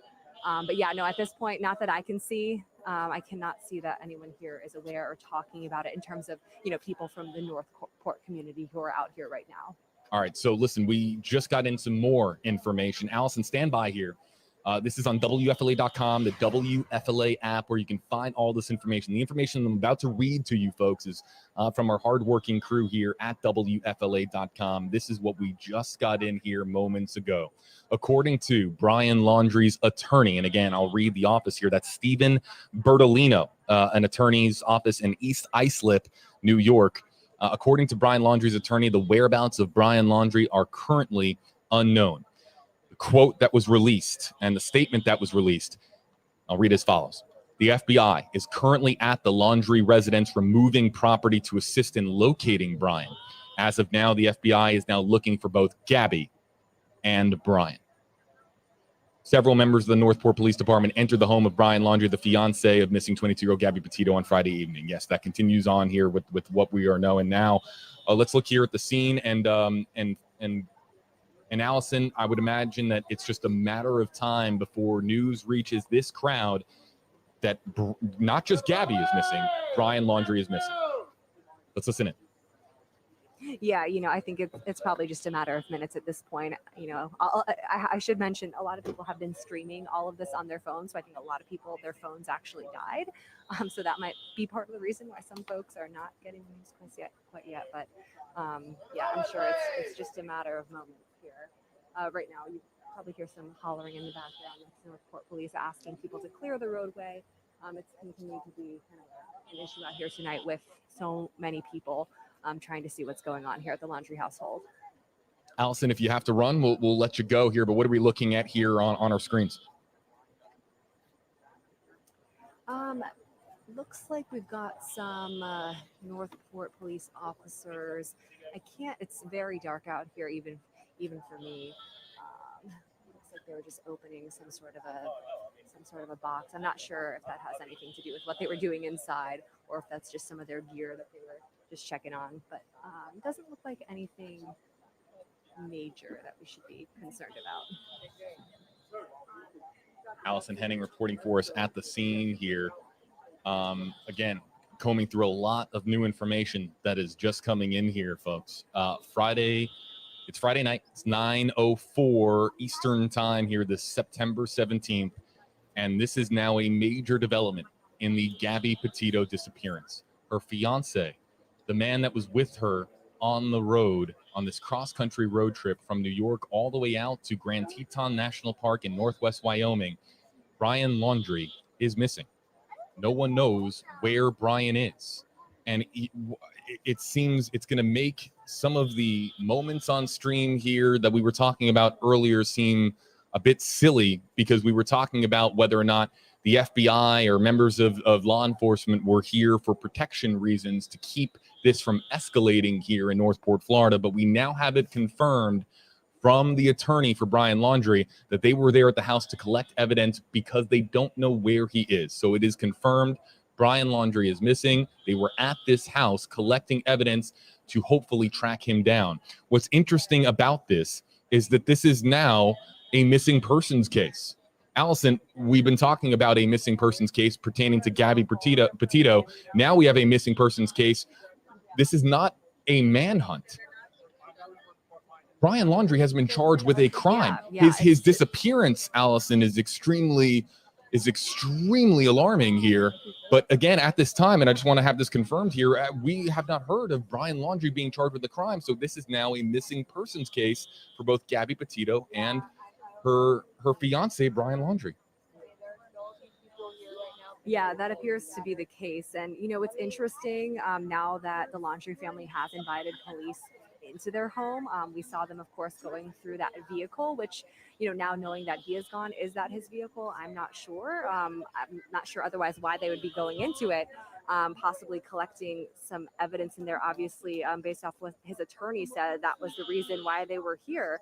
So, you know, the question now is, could whatever they gathered in this home up until this point, obviously it was a bunch of silence. So now, you know, now that they were able to collect some data to help find him, could this also help in finding Gabby? You know what's interesting, Allison, and I know that you cover Northport, and I know that you, of course, covered the press conference several days ago with Chief Garrison, Northport police chief there. And he said several times, we know where Brian is. We know where Brian is. That was 2 days ago. Yeah. And now here we are, and they don't know where Brian is. So we have, and what I think the next question that's going to be extremely important is, we've been asking all week long, where and when was Brian known to last be at a particular location? Now, or excuse me, Gabby was where Gabby was known to be in a particular location. Now the question is going to be, when and where was the last time we saw Brian Laundrie? Because we knew as of a couple of days ago, the police knew exactly where he was. But now it's going to be, was he last seen here in Sarasota County or in the Tampa Bay area here on Wednesday, on Thursday, on Friday? When was the last time that we saw Brian Laundrie? And this is going to be now the major question as investigators track down, try not to just track down Brian, but try to track down Gabby as well. Right. Yeah, JB. And I know you said it was a couple of days ago. Actually, I know this all seems like a long stretch of time, but it was actually just yesterday when we heard from Chief Todd Garrison. So when that question was asked, do you know where Brian is? He said, yes. We asked if he was at the home. A reporter asked that question. He said, all I will say is I know where he is. So that was just yesterday, that news conference happened at noon on apologies Thursday. So, because Allison knows that in this industry, the days can blur together. So let me just apologize for our viewers. That was yesterday. So now if they knew, Allison, at this press conference yesterday, that they knew where Brian was at that time during that press conference, that was in the afternoon. And then all of a sudden now here tonight, we don't know where he is. Something, of course, obviously drastically changed now. And the question now becomes, is Brian on the run? Right. Yeah, I think that is the question. You know, and it makes you wonder, was he ever at this house at all, or has he been staying somewhere else this entire time? Because Chief Garrison yesterday would not confirm where he was. Was he in Northport? Was he in Sarasota County? Was he in Manatee County with other family? We're still not sure. So, you know, that's definitely a big question at this point in time. And it's unclear exactly what kind of information, what kind of, you know, elements that officers were able to gather from this home, from the parents who, you know, called them here tonight, because they don't know where their son is, because the FBI does not know where Brian Laundrie is right now. And as soon as we have new information to pass along here to you from a confirmed, reputable source, we'll, of course, do so here. But again, Pix 11 in New York confirming through Stephen Bertolino's office. That's the law firm that was brought on by the Laundrie family. Stephen Bertolino's family saying, and I'll read this from WFLA.com, the FBI is currently at the Laundrie residence. This was a short time ago. I'll read it again. The FBI is currently at the Laundrie residence removing property to assist in locating Brian. As of now, the FBI is looking for both Gabby and Brian. This doesn't bode well for investigators now, who had it as it's been difficult, of course, tracking down Gabby's whereabouts. Now they're there's simultaneous missing person investigations going on here, Allison. They have to track down Gabby Petito, but to track down Gabby Petito, I think you start now with Brian Laundrie, and tracking down Brian Laundrie might lead us to finally knowing what happened to Gabby. Yeah, I mean, that was a huge piece of this puzzle that was missing and is still missing, and now missing on a different level. Actually, Brian Laundrie is missing at this point. So, yeah, that's going to be another hurdle for law enforcement for sure. They said, obviously, with the whole, with Gabby being missing and with her last known location being in Wyoming, there is such a huge, vast area between Wyoming and Florida that they were already battling with. And now this element added to that, of course, they had been pleading with Brian Laundrie as well as his family to give them any information that they have to help to be that puzzle piece to help find Gabby, or at least, get a better idea of exactly where they might be able to find her. And now, hope for that piece right now is kind of gone until they are able to locate Brian. Allison Henning reporting for us at the house. As a reminder, the latest on WFLA.com is breaking development, the latest in the search for Gabby Petito. But now it is a dual search, a search for Gabby Petito and a search for Brian Laundrie. Let's kind of go over what everybody is saying here, Allison, in the Facebook Live comment section. And this development puts a really sinking, if you're not alone, if you feel a sinking feeling in your gut now, because Brian Laundrie missing and vanishing now and sneaking away from the attention of Northport police here in Florida does not bode well for how the Gabby Petito story is going to end. There have been people who have been commenting nonstop this sentiment. If you were innocent, then you would talk. There have been people that have been saying that. Now, Stephen Bertolino, lawyer, commented this. This is the statement from several days ago. And I want to make sure that I have this right.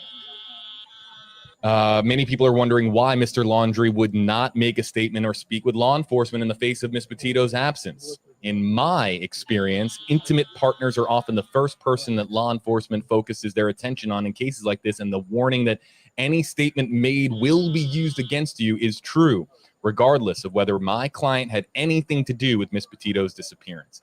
As such, on the advice of counsel, Mr. Laundrie is not speaking on this matter. So that was the reason why Brian Laundrie wasn't coming forward. It was on the advice of his attorney at the time, that attorney being Stephen Bertolino in New York. And the idea is that even if Brian tried to clear his name in speaking or issuing a statement, that the public was going to twist that in a way that would make him look like he was responsible for Gabby's disappearance. But here we are now, Friday night. Brian is missing. Law enforcement searching for Brian, and this is now a case where the optics things do not look good for Brian Laundrie, and perhaps they look even worse for Gabby JB. Petito. Yeah, what do you got, Allison? Hey, I apologize if you mentioned this. I've been kind of, scrolling through my phone to see if there's anything going on. Of course, monitoring the scene out here as well. Did you see this tweet from Chief Todd Garrison? It came out here 15 minutes ago. No, why don't you read it? I'll bring it up here, and why don't you read it here for us? Yeah, sure. The tweet from Northport Police Chief Todd Garrison saying the conversation at the Laundrie home is complete. Once we have the details, a statement will be made. We ask for calm. Please let us work through this, and information will be forthcoming.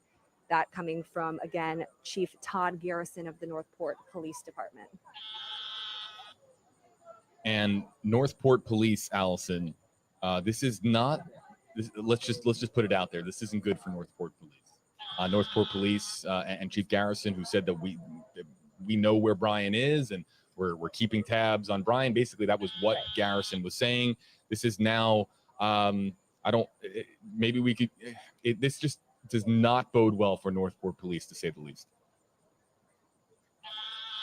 No. They've been telling us all week how frustrated they have been with this case because of its complexity, because of the distance, because of, their person of interest in this case refusing to speak, refusing to cooperate, his family refusing to speak. and of course, just handing over an attorney's name and number. But yeah, now this added layer, it's going to be challenging. There's no doubt about that. The chief just yesterday at noon told us he knew where Brian Laundrie was. And now here we are tonight outside his house, obviously street lined with people from the community, media, and police, and no one knows where he is. Just a shocking turn of events here. Now, I say shocking. I'm sure that there are commenters that aren't surprised by this. There have been commenters, and this is what we do here on WFLA Now. We interact with our commenters. We don't ignore our Facebook, Twitter, and YouTube comment sections. We bring you into the conversation. We're going to continue to do so with some of your hashtag HJB comments here. But there have been people who have been saying all along here that something stinks. This doesn't feel right.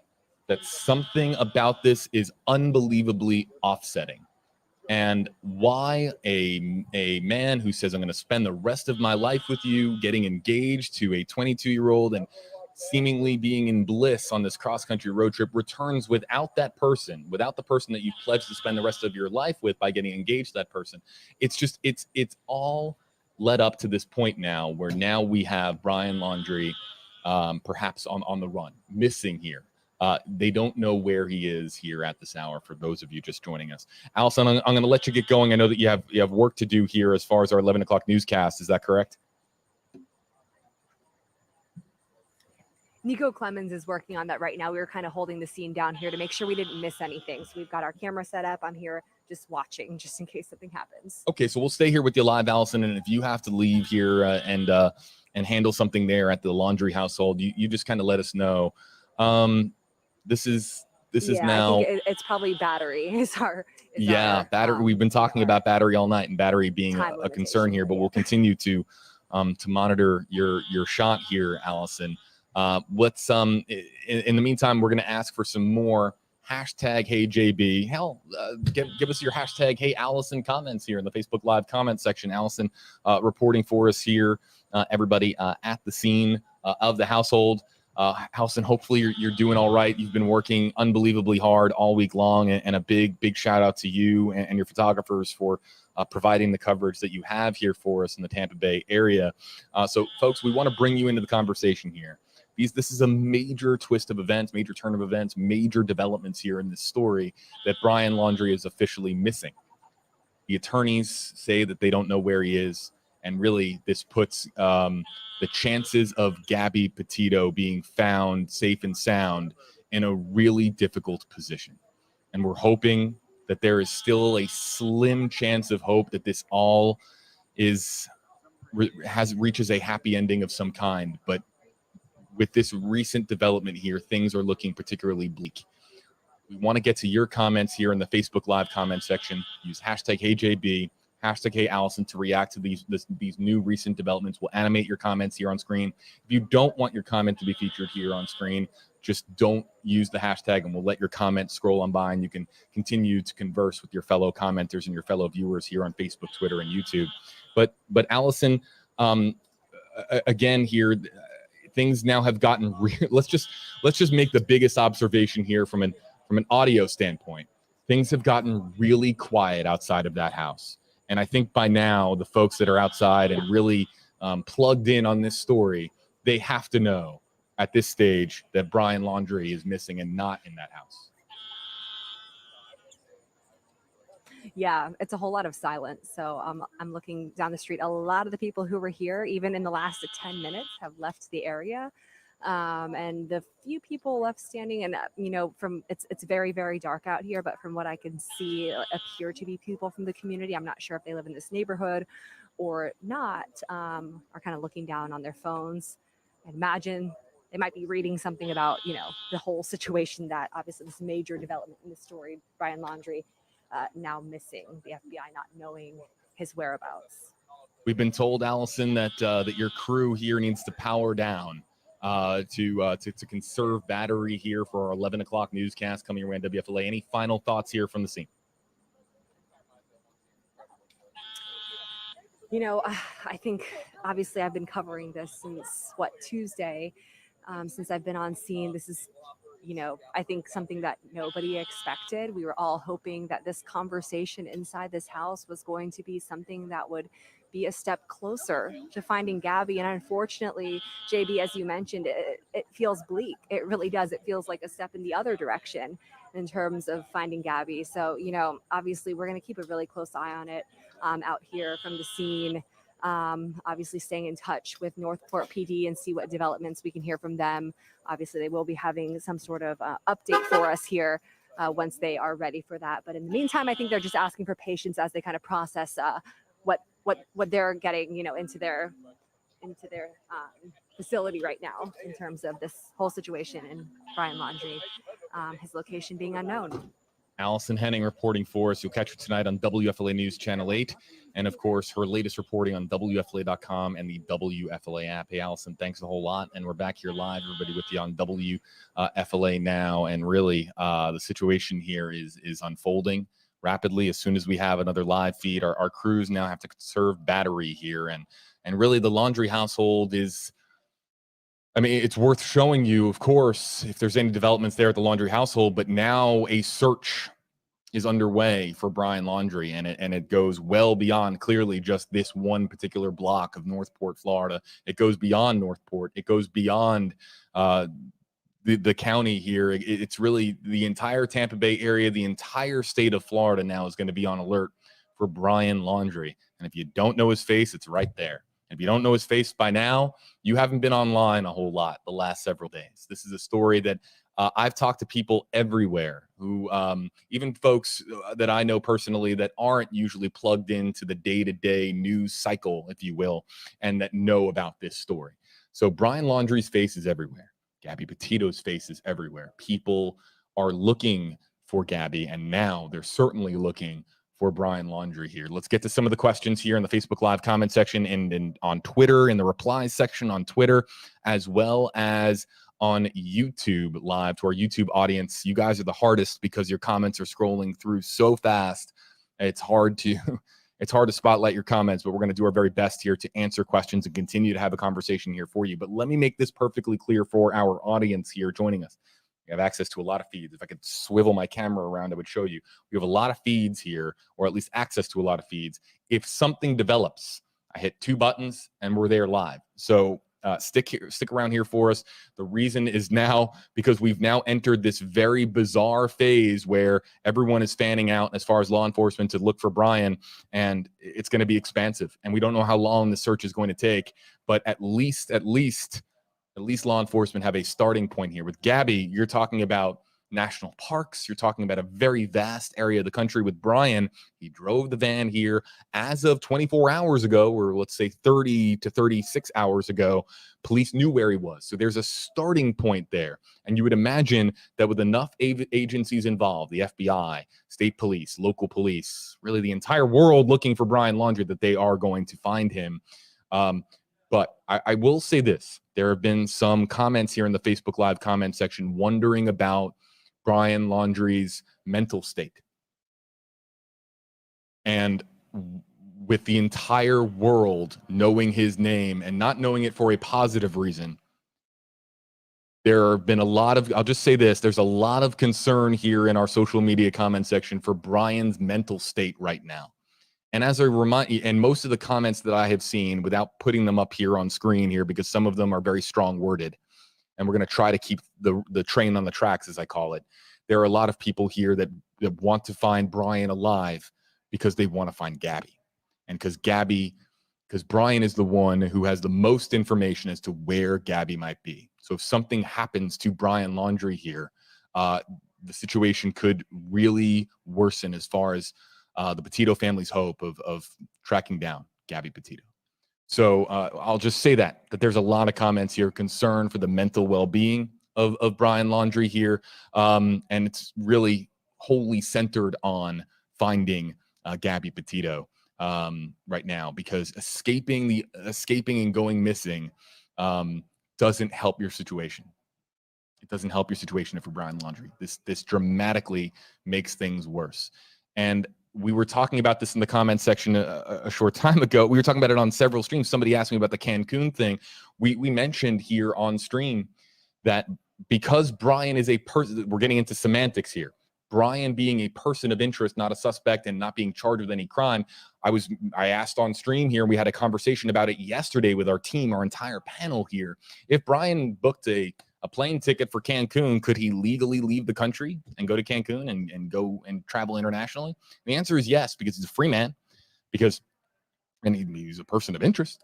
But at the time, because he's not being charged with any crime and he has his passport, he's able to leave and go where he wants. He's a free person. He's not being charged with the crime. Here we are now, and Brian's location now is unknown, and we don't know where he is. That's not to say that he's traveled that far, but it again points to him being a person of interest, not being charged with any crime. He's allowed to leave. There's no rule and there's no judge giving him an order that he has to stay in this jurisdiction. He has to stay in this state. He's allowed to go wherever he wants, but now, not knowing where he went, if he wanted to travel to a family's house in Orlando, and again, we're going into hypotheticals here. If he wanted to travel to a family's house in Orlando because he felt safer there, he could do it, and it's up to police to just keep tabs on him. But Brian traveled, Brian is missing, and now police don't know where Brian is. And this is now a major development here in the story and makes things very complicated as far as tracking down Gabby Petito. Let's get to some of the comments that have come in here in just the last several minutes. I asked for your reaction using hashtag AJB. As a reminder, we usually have a panel of people here. It's Friday night here, so I'm here solo here on WFLA Now. So usually there's hashtag Hey Walt, hashtag Hey Masa, hashtag Hey Allison. A lot of folks usually contributing to these live streams. It's just me. So if you want to get my attention in our social media comment section, use hashtag HeyJB. Let's get to this comment here from Carrie. Carrie, hashtag AJB, do you think that the police will have a statement tonight? We did have that statement from Chief Garrison of Northport Police. And let me see if I can read that here for you. Here, folks. Here it is. The conversation at the Laundrie home. This is from Chief Todd Garrison, Northport Police Chief, who's in the thick of it right now. Let's just say that. Chief Garrison reporting on Twitter this following statement. The conversation at the Laundrie home is complete. Once we have the details, a statement will be made. We ask for calm. Please let us work through this, and information will be forthcoming.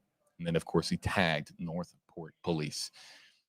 That's what we have. That's the statement, Carrie, that we currently have here at this time. Let's get to some more of the comments that are coming in here. Amy is joining us from the Nashville area. Hello there to you, Amy. Thanks for joining us here. Has the media had a lens on Laundrie at all since he supposedly returned to Florida? This is a great, great question, Amy, and the answer to that is no. If there was video, the way that today's news environment plays out here on all of our digital devices, if there was a clip of Brian Laundrie back here in Florida, it would be on every phone, plastered everywhere. You'd see it rotating here on the right side of your screen. So we have it confirmed that Brian Laundrie was back here in the Tampa Bay area, that he drove it back here, and then Gabby was reported missing, and then this became the story that it did. And remember, Northport Police were confident as of 36 or so hours ago, they knew exactly where Brian was. And they're not, I can't imagine that they're saying that based on tracking a cell phone or following the advice of, I'm sure that it's based on, and I would hope that they had eyes on him, but we don't know. Did police, to my knowledge, and I've been covering this story now nonstop for 5 days, did police ever say with concrete certainty that they saw Brian Laundrie at a particular location? The answer is no, but they said, we know where he is. Repeatedly, we know where Brian Laundrie is. Now he's missing. Amy, thanks for your comment here. Nicole. Hashtag HJB, was he ever at his parents' house besides when he brought the van back? We don't know. We don't know.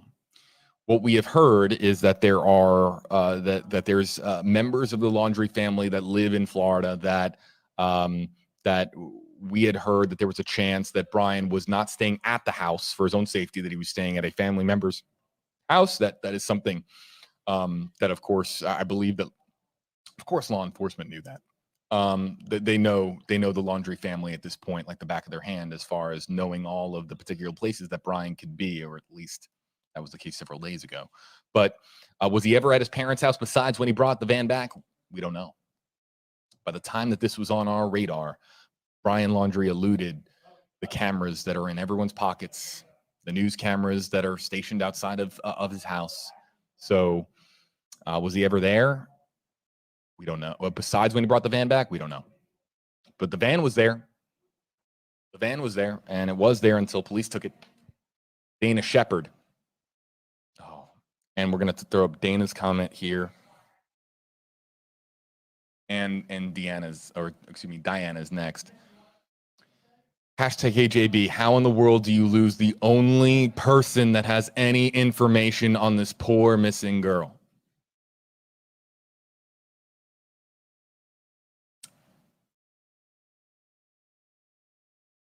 I don't know. This is a big question now. And to Diana's comment here, hashtag AJB, how did they not have multiple feds following his every move?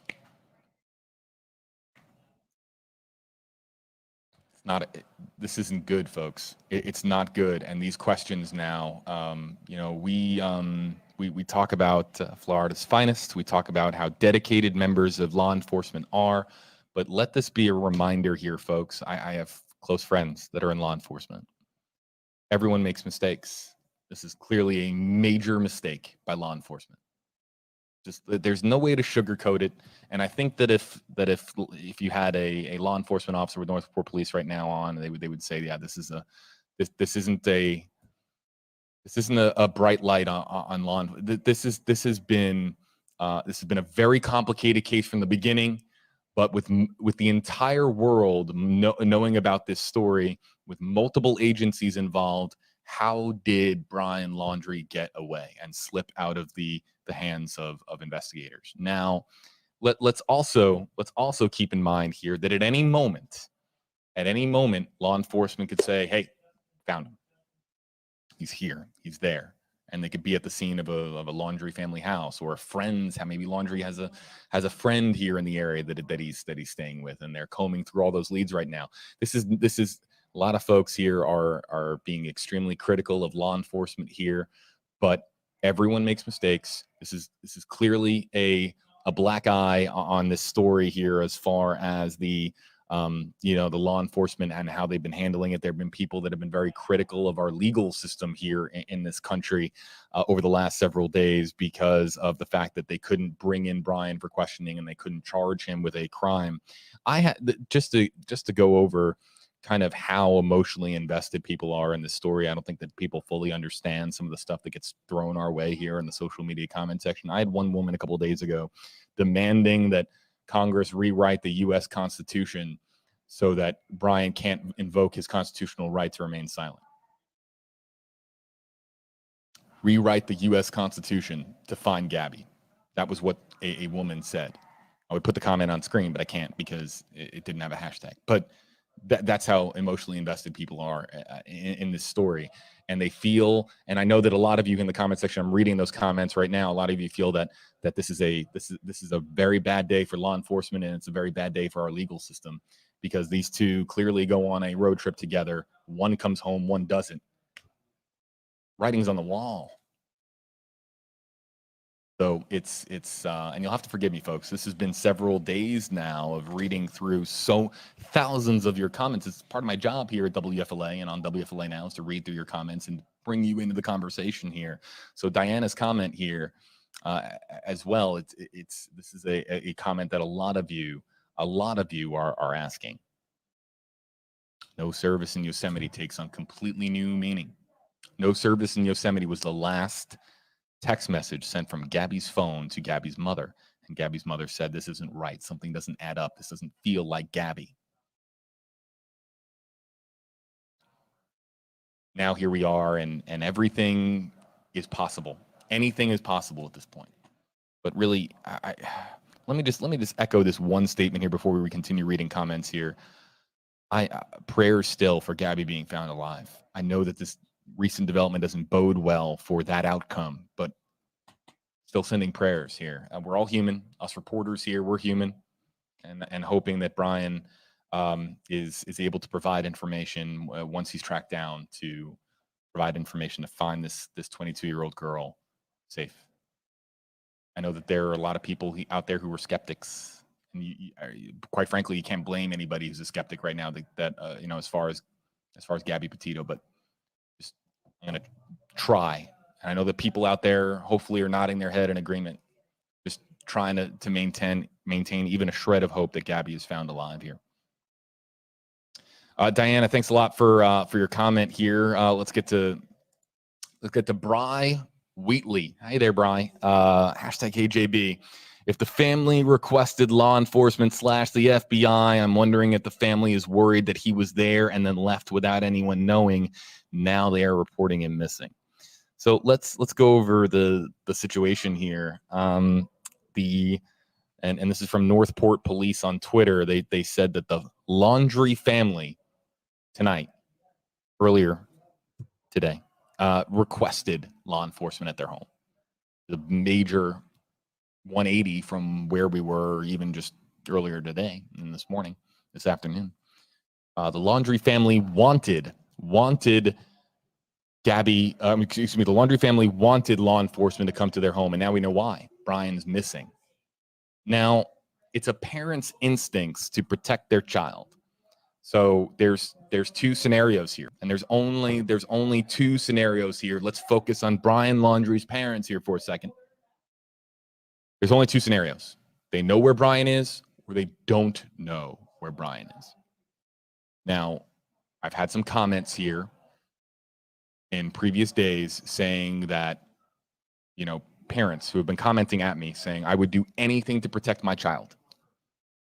I think a lot of parents who are joining us here on the stream would echo that. I would do anything to protect my child.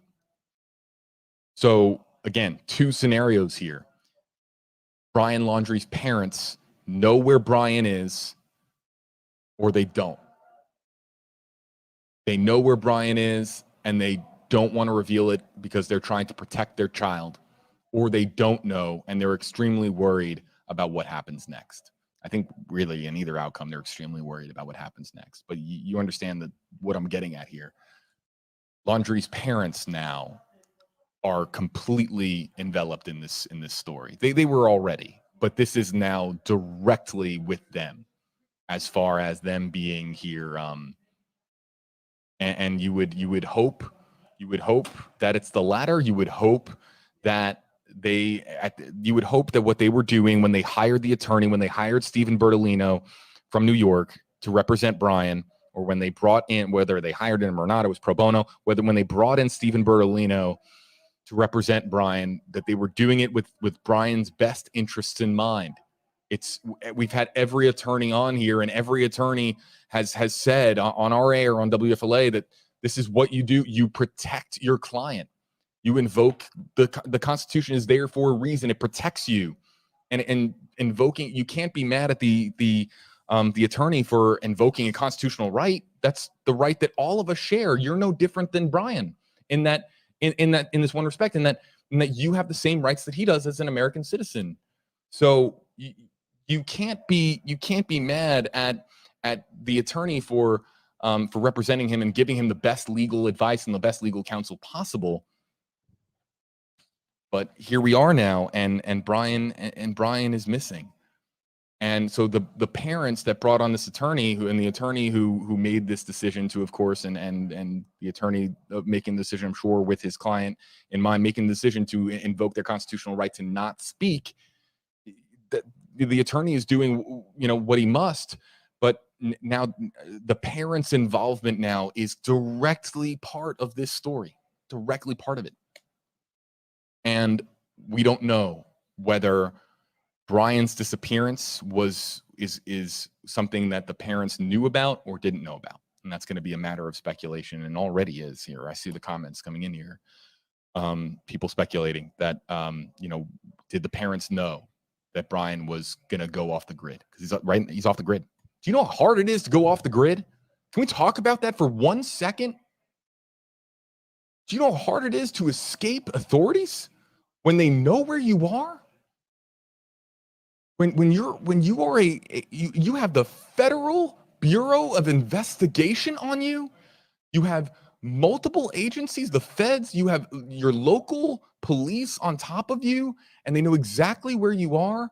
And in today's day and age where we have a million ways to track somebody's whereabouts, how difficult it is to elude them. There's more to this. It's not just to disappear out of thin air and like a magician on stage with a poof of smoke. Just that it's not that easy. So Brian disappearing here, did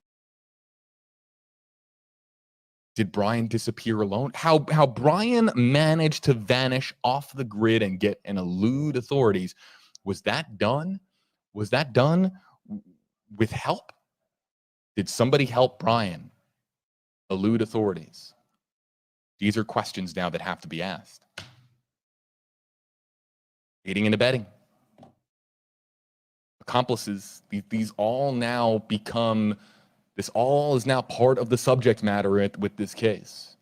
And clearly I'm emotionally invested in this story because my wife knows where I am at every moment of every day. Sure, everybody here on stream knows somebody who knows exactly where a loved one is at every particular moment. A mother knows where their child is. A father knows where their child is. Usually, parents keep tabs on their kids. I know where my wife is right now. My wife knows where I am right now. They know where everyone's location is. To just vanish when the whole world is looking out for you and wanting to know where Gabby is, to just vanish. How does that happen? That, I think, sums up some of the frustration that's coming through from some of our commenters there, some of the comments that I've read. How does somebody with their face all over, not even just the news, all over, there he is, again, all over TikTok, all over Reddit, all over Facebook, all over Instagram, all over every news website, all over Twitter, all over every electronic device in the country, how does this man just poof, disappear? Only the FBI and Northport Police can answer that question. Garrett Sloan, #HeyJB, why didn't they bring him in for questioning? That's definitely different from arresting someone. You can, these are questions now. Can you legally bring in Brian for questioning? As I understand it, you can't without charging him with a crime. You can request him to come into, just as I understand it, the way that the law works here in Florida is you charge somebody with a crime, you can bring them in, clearly, because you're arresting them. But somebody has to volunteer to go to the police office or the police station to offer a statement. And if they want to invoke their constitutional right to not speak, they can absolutely do so and remain in the cozy comfort of their own home, wherever that was for Brian Laundrie, whatever home he was in. He wasn't in this house tonight. I want to make this clear again. Yeah, there's a lot of comments coming in here about Brian Laundrie's mental state.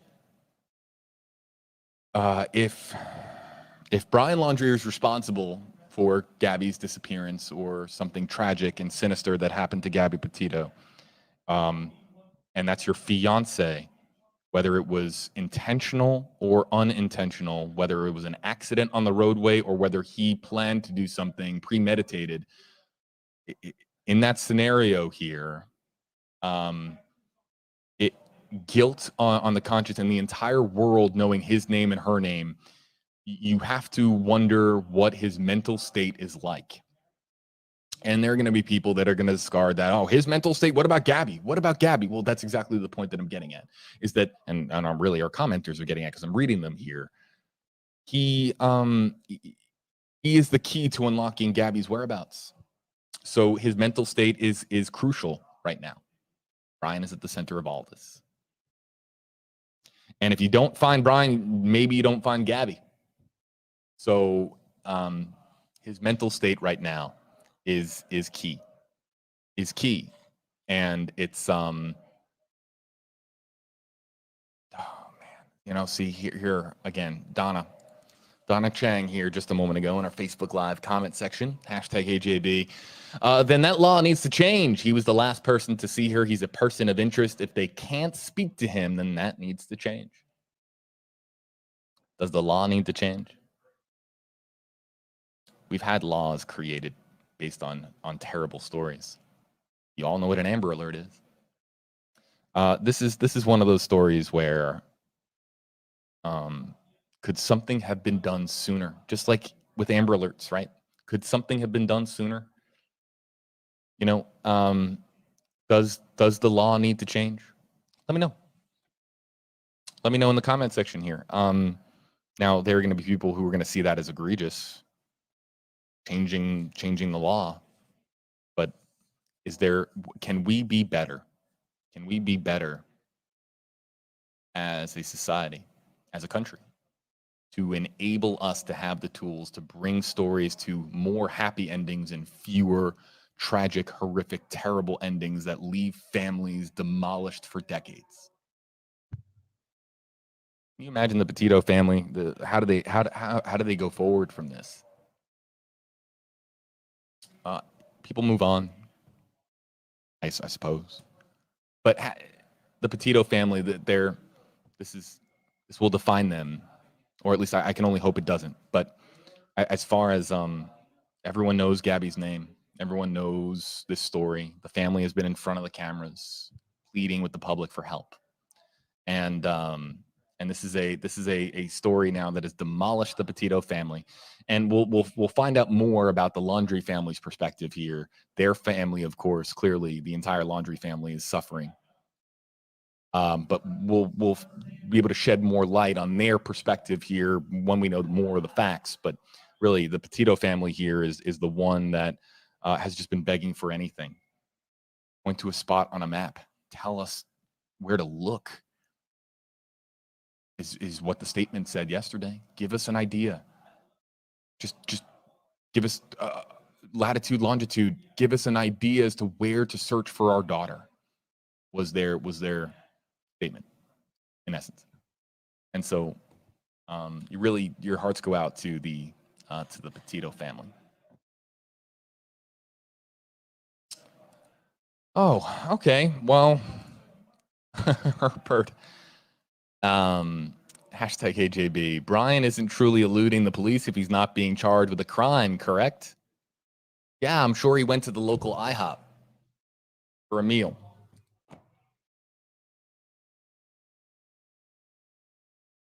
Herbert, I understand what you're trying to say. I get it. I get it. He's not eluding police if he's not being charged with a crime. But to vanish in these circumstances, we'll just kind of, read between the lines here with semantics. You don't just vanish from a situation like this to where your attorney doesn't know where you are and your parents claim to not know where you are. Well, I understand what you're saying. And we have a responsibility here to call a spade a spade. I get it. But at the same time here, Brian going missing is uncharted territory for a story like this. Let's see here. Amber Smith. #HeyJB. I think it is. It's trying to load. Come on, Amber. There it is. Amber Smith. #HeyJB. I think it's really selfish of Brian to do this, knowing that the light will now shift to him instead of what's most important, finding Gabby. Yeah. So I agree with this comment and I disagree with this comment. because well, there's a lot we can break down this comment. Actually, now that I think about it, the argument that this takes away from finding Gabby. Well, of course, yes and no, because folks are still looking for Gabby in Utah and Wyoming, and now law enforcement here have a search of their own. The law enforcement here in Florida haven't been looking for Gabby, or I'm sure that keeping an eye out. But has there been an active grid search for Gabby Petito here in Florida? Absolutely not.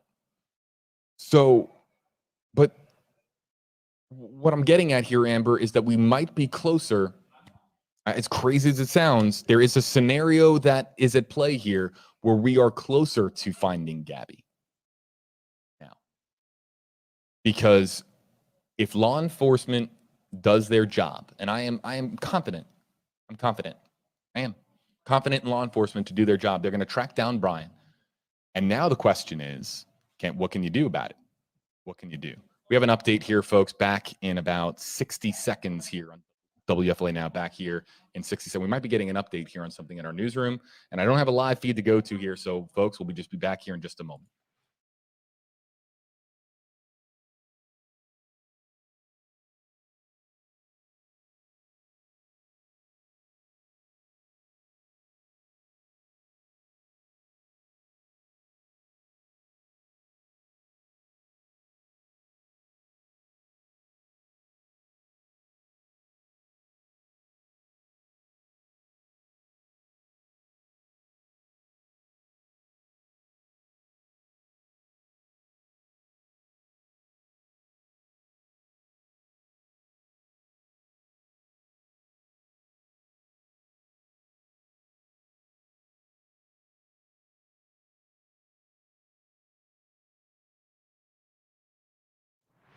Well, this has been an interesting night. Northport police are on the phone, and they want to talk to me. Let's see what happens. Everybody? Northport police are on the line, and we'll have them here momentarily. As we understand it, they want to talk to us here and provide us with an update, because there's a lot of folks out there that are very frustrated with law enforcement. I've been echoing some of those feelings here myself. That's totally what I do here on WFLA Now, is as far as being a reflection of what our commenters are saying and trying to paint a picture as to what you're saying on social media here. So we're about to bring in Northport police here in a moment. As I understand it, they're either calling in now or they're already on the line and they're being transferred this way. But we'll be back here in just a moment, everybody, with a breaking update. Northport police speaking to us here on WFLA Now. Don't go anywhere. The interview coming up next.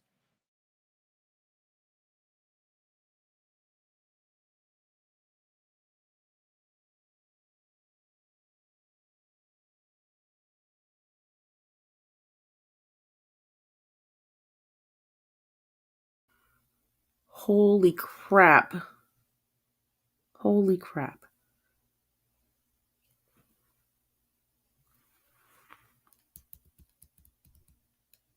What are you guys thinking? I'm so nervous.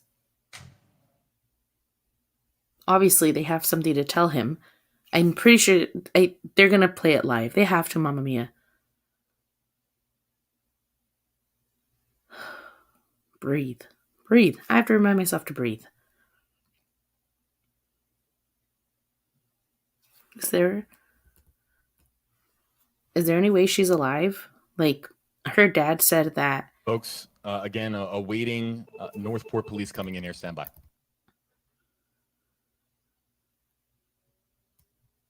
Her dad said that she was hurt and alone.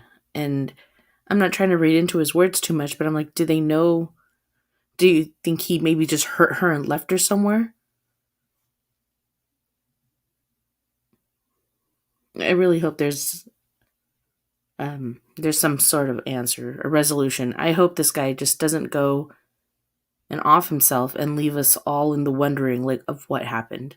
And I hate to say that. I really do. I hate to feel negative and just automatically assume that she's no longer with us, but the facts are all there. I don't care if he's innocent until proven guilty and stuff like that. I mean, I do, allegedly, conspiracies, whatever. But he went, like everybody's saying, he went out of town with his girlfriend They got caught having a fight. He admitted that that they were arguing and stuff. Tried to play it off. 15 days later, she's missing. He came back home in her car, her home, the only vehicle she had, and won't answer questions as to where she is. I mean, that's why we're all here right now, because this just, it don't make no sense.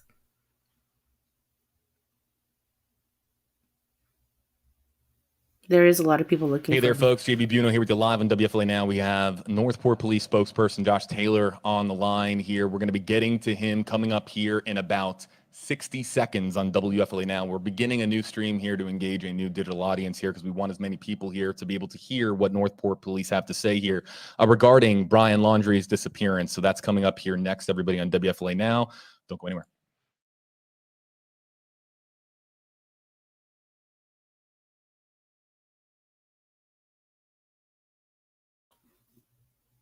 I agree that her dad probably is just speaking from a place of hope. I agree that that definitely could be what he did. And that's why I said I don't want to read into his words too much, but we don't know. I hope that's something. I mean, she's literally outdoorsy enough to where I think she could make it. You know, I know it's cold and stuff, but I feel like she could. I've seen enough I Shouldn't Be Alive's. She could make it. If he hurt her and left her out there, she could still be okay. But the fact that he's now missing, so scary. This news guy is a real news guy for News 4 WSMA. I'm barely breathing. And I have the most horrible headache. And I have to do homework. Well, not my homework, but we got to do kids' homework. And I'm just like, maybe I'll wake her up early tomorrow. Oh my gosh. To be completely honest with you, normally at this point, I'm stress eating. I can't even like do anything. I just, like everybody else, I think I'm just shell shocked. I obviously this stuff can happen when you're following cases. And I usually follow cases on my own, but right now I'm following it with you guys, and I feel like I'm responsible for you guys a little bit, and I just feel that this is so crazy, and I'm almost feeling bad that we're bringing this to you guys, showcasing it and all this stuff, but man. Jen Perry says, if this is a publicity stunt, charges need to be made big time. Absolutely. I mean, at this point, I would rather it be a publicity stunt than what we actually think is going on. Not to lie. I would forgive them. Be like, yeah, that sucked. I mean, we know cases now where pranks happen and it was just a prank and they really didn't mean it, right? But I would prefer that than anything of what's going on.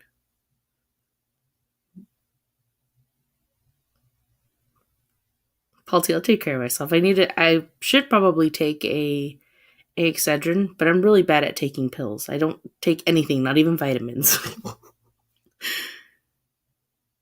Phoenix Rising is saying, oh. WFLA Now will begin momentarily.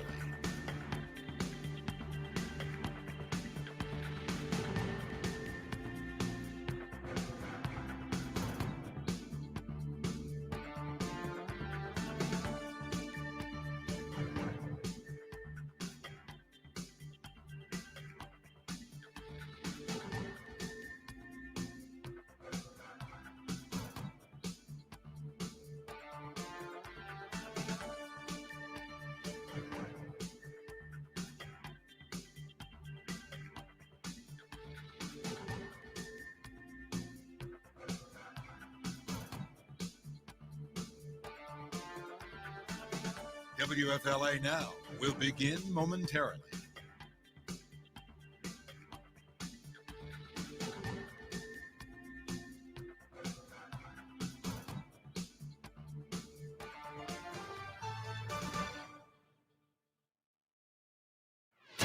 Breaking news on WFLA Now.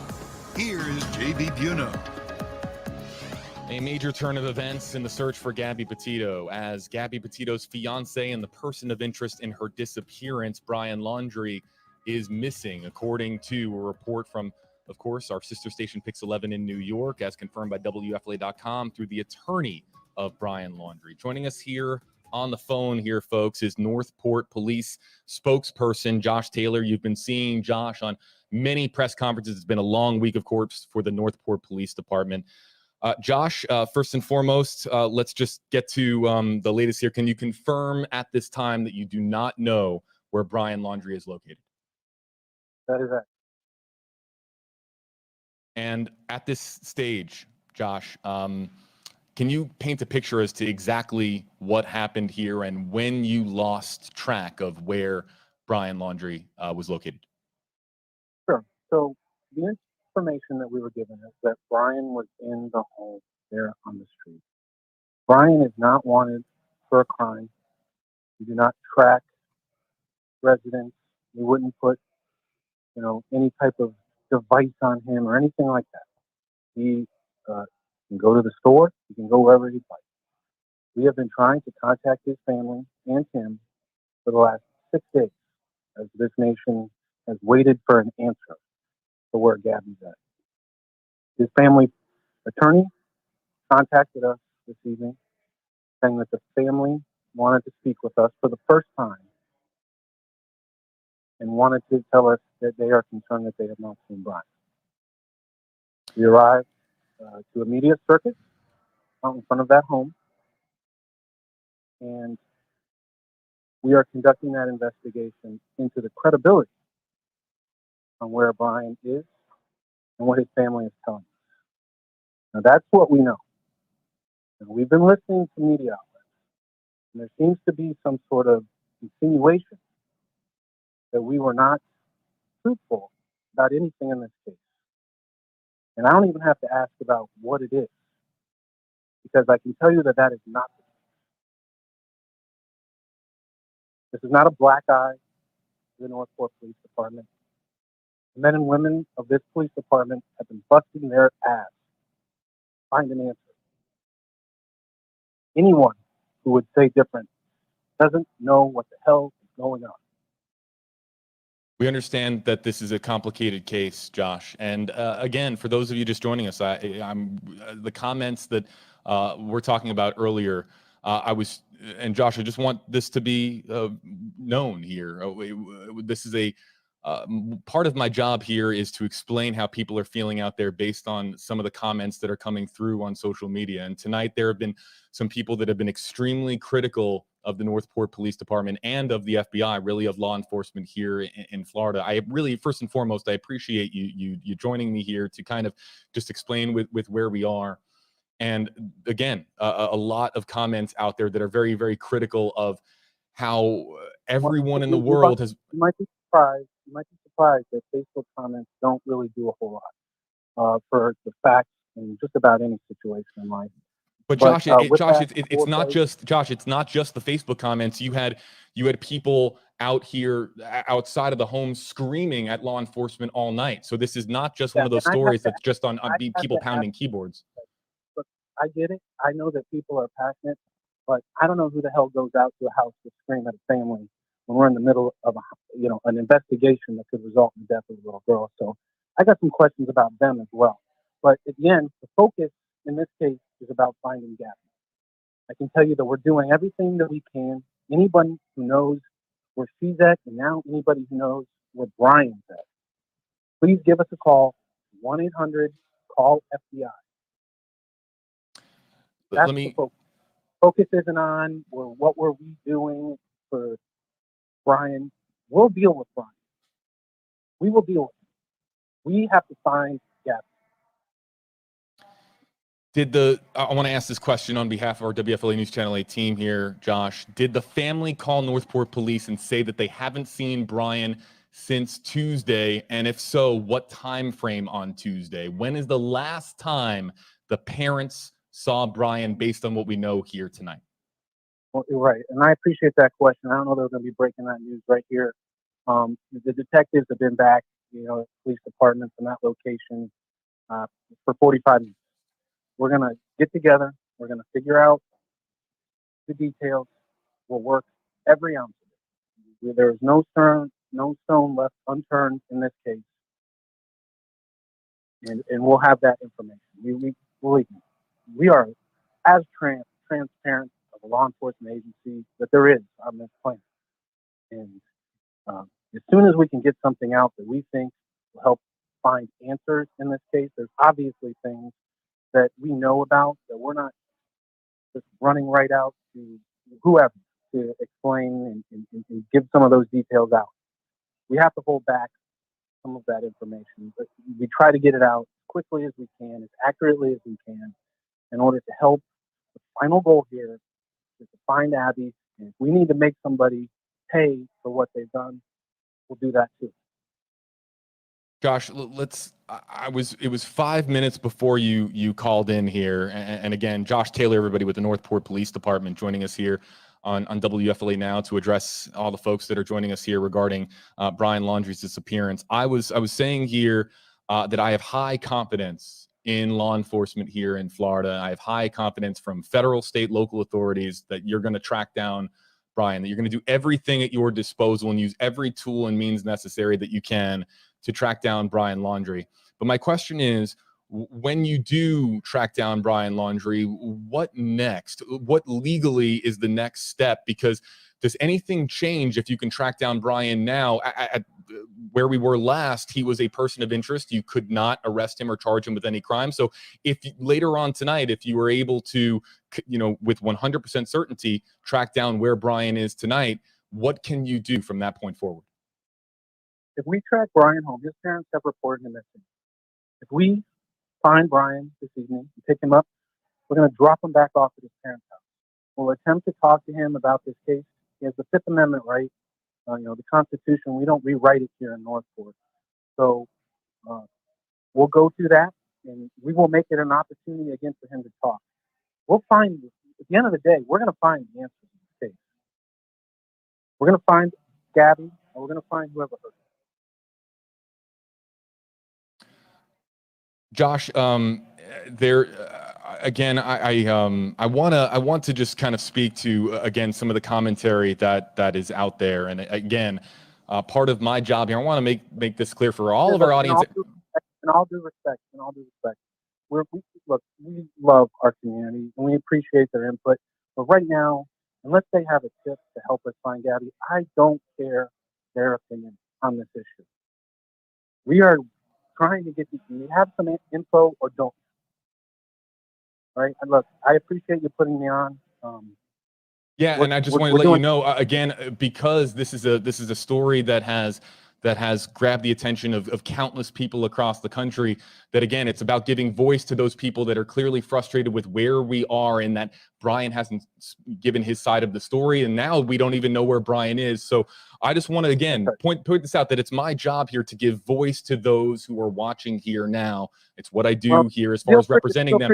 And I know that your job is, of course, to solve crime and to find Gabby Petito and to bring this to a resolution here.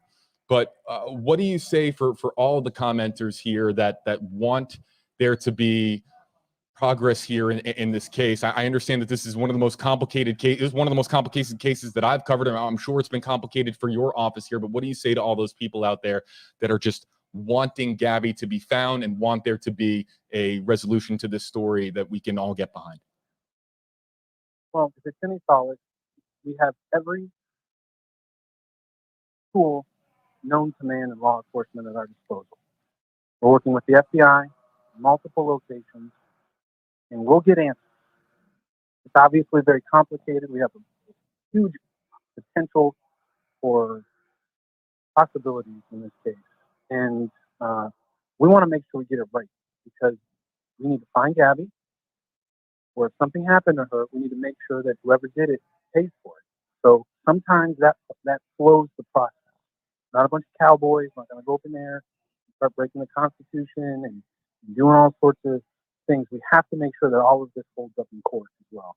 So I appreciate you putting me on. I've got to run. I've got a billion other news outlets that are trying to reach me. We give time to you. We really appreciate you. But again, one thing that I just want to leave you with. Just one We question. are- Yeah, I'm sorry, Josh. Continue. Yeah, there was just one follow-up question that's really important that I just wanted to ask, but please continue. No, I was just going to say that, we are a truthful, honest police department, and that's the bottom line. I'll answer your last question, please. I understand, and you being on call here with us when we have a lot of commentary, of course, online that is extraordinarily critical. It speaks to the character of your police department, and it means a lot that you're calling in. And I just, again, professionally and personally, I'm just passing that along here to you. My final question here for you: are Brian Laundrie's parents cooperating fully with where you are in this investigation? I think right now, at the moment, what I'm comfortable with saying is they're cooperating now in the search for their son. So we will do that. He is a resident of Northport, and they are residents of Northport, and we will do our job, and we'll see where that takes us. Thank you. I think I speak, Josh, for all of us here at WFLA and all of our commenters, wishing you the very best and good luck as you continue making progress here in this investigation. And thanks for joining us. Thank you for getting the word out. Bye-bye. All right. Josh Taylor, everybody with Northport Police. We appreciate having Josh on here and calling in here, everybody. So Josh, let's just talk about this. Josh was referencing some of the comments that I made earlier. He brought up the comment of this being a black eye for the Northport Police Department. And again, part of my job here, and I want to make this perfectly clear for our audience here, is to give voice to those of you who are commenting here. We've had a staggering volume of commentary here tonight. And in this latest development here, we've had, of course, commentary that has been very critical towards law. And while this isn't necessarily the development that shines a positive light on law enforcement here, Josh brings up some excellent points here as far as of right now, he's not being charged with a crime. It's within his legal rights to move from place to place. It is. And we talked earlier on stream that Brian Laundrie, if he wanted to, he could book a flight right now and go somewhere. He could. It's his legal right to. So this is something that that Brian Laundrie being missing, looking from the outside in, it certainly doesn't bode well for this case. But at the same time, Josh brings up an excellent point here. And again, a big thank you to Josh for wanting to be part of this conversation here and being part of the commentary that's going on here, because that's how we actually get a better understanding as to news stories and how they develop, and as far as the questions that we can ask and the answers that we can receive. Josh coming on here allows us to, even though the commentary has been critical, and I shoulder responsibility as far as relaying some of that critical commentary here on stream on behalf of you, our viewers at home. Josh is pleading for anything and everything to get Gabby returned home safely. And we are all behind that.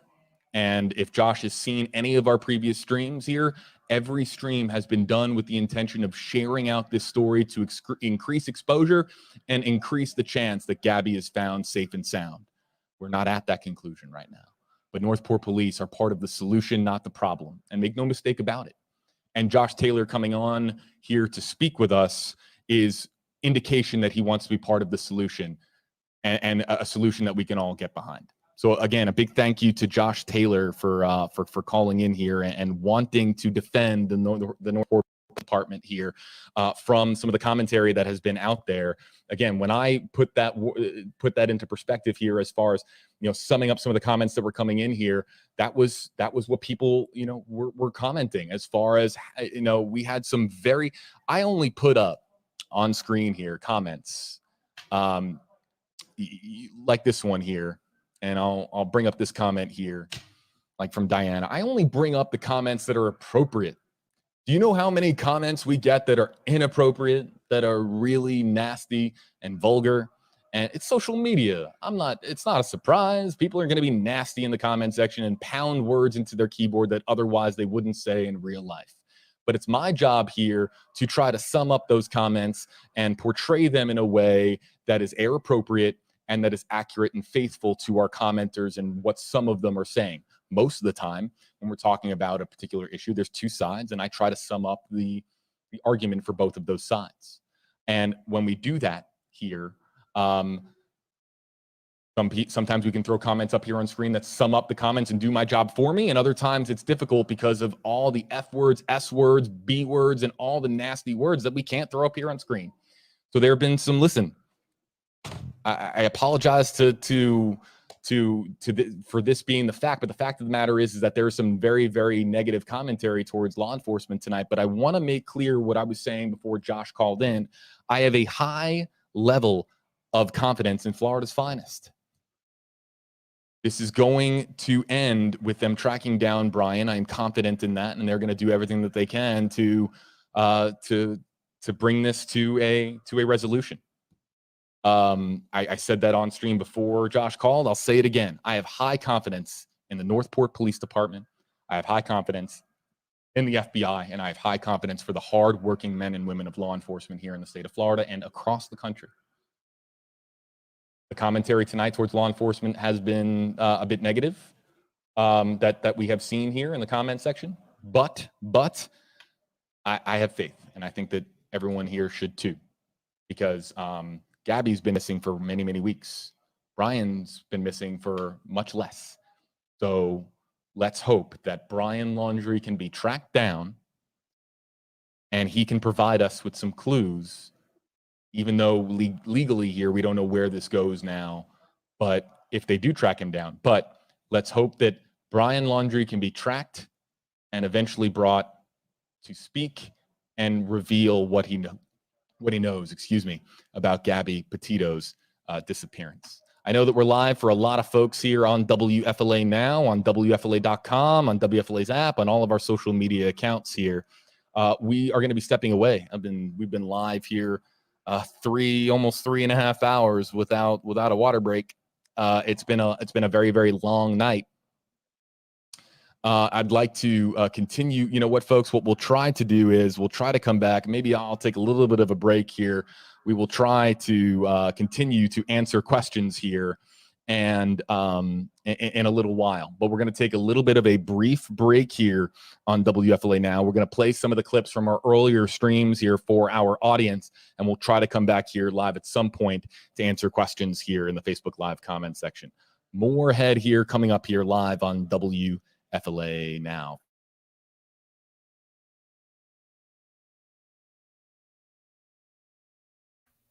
Wow, that was really, really good. I did not expect that. Again, I was just going to play the press conference, and then I got the best of me and saw this, and I was like, no. They're on his lawn right now. The cops are in the house. We have to go live. I'm glad we did.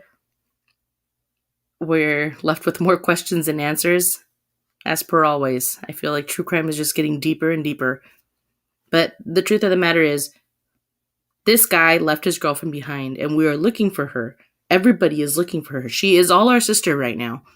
She's a true crimer. She's happy. Wherever she is, she's thankful that we're doing this, that we're being ridiculous and looking for her. This live, I've laughed. I've cried. I've screamed. My adrenaline shot through the roof. I got a horrible headache. Don't feel bad for me. I go through this with or without you guys here. And I just want to say thank you guys all for being here. I'm glad I found my people, my community of people that understand that this overwhelms me and I need somebody to talk to about it. And I really appreciate you guys all being here. Let's stay on it. We'll stay well informed. Again, if you have any information, go ahead and send it to me, amandasvida@gmail.com or Amanda's Vida on on Facebook. But as you can see, I probably need to get off. I have to do homework. Luckily, it's just first grade homework. So I think I got this. You guys, we'll see you all later. Be better. Be safe. And I'll see you around. Be nice.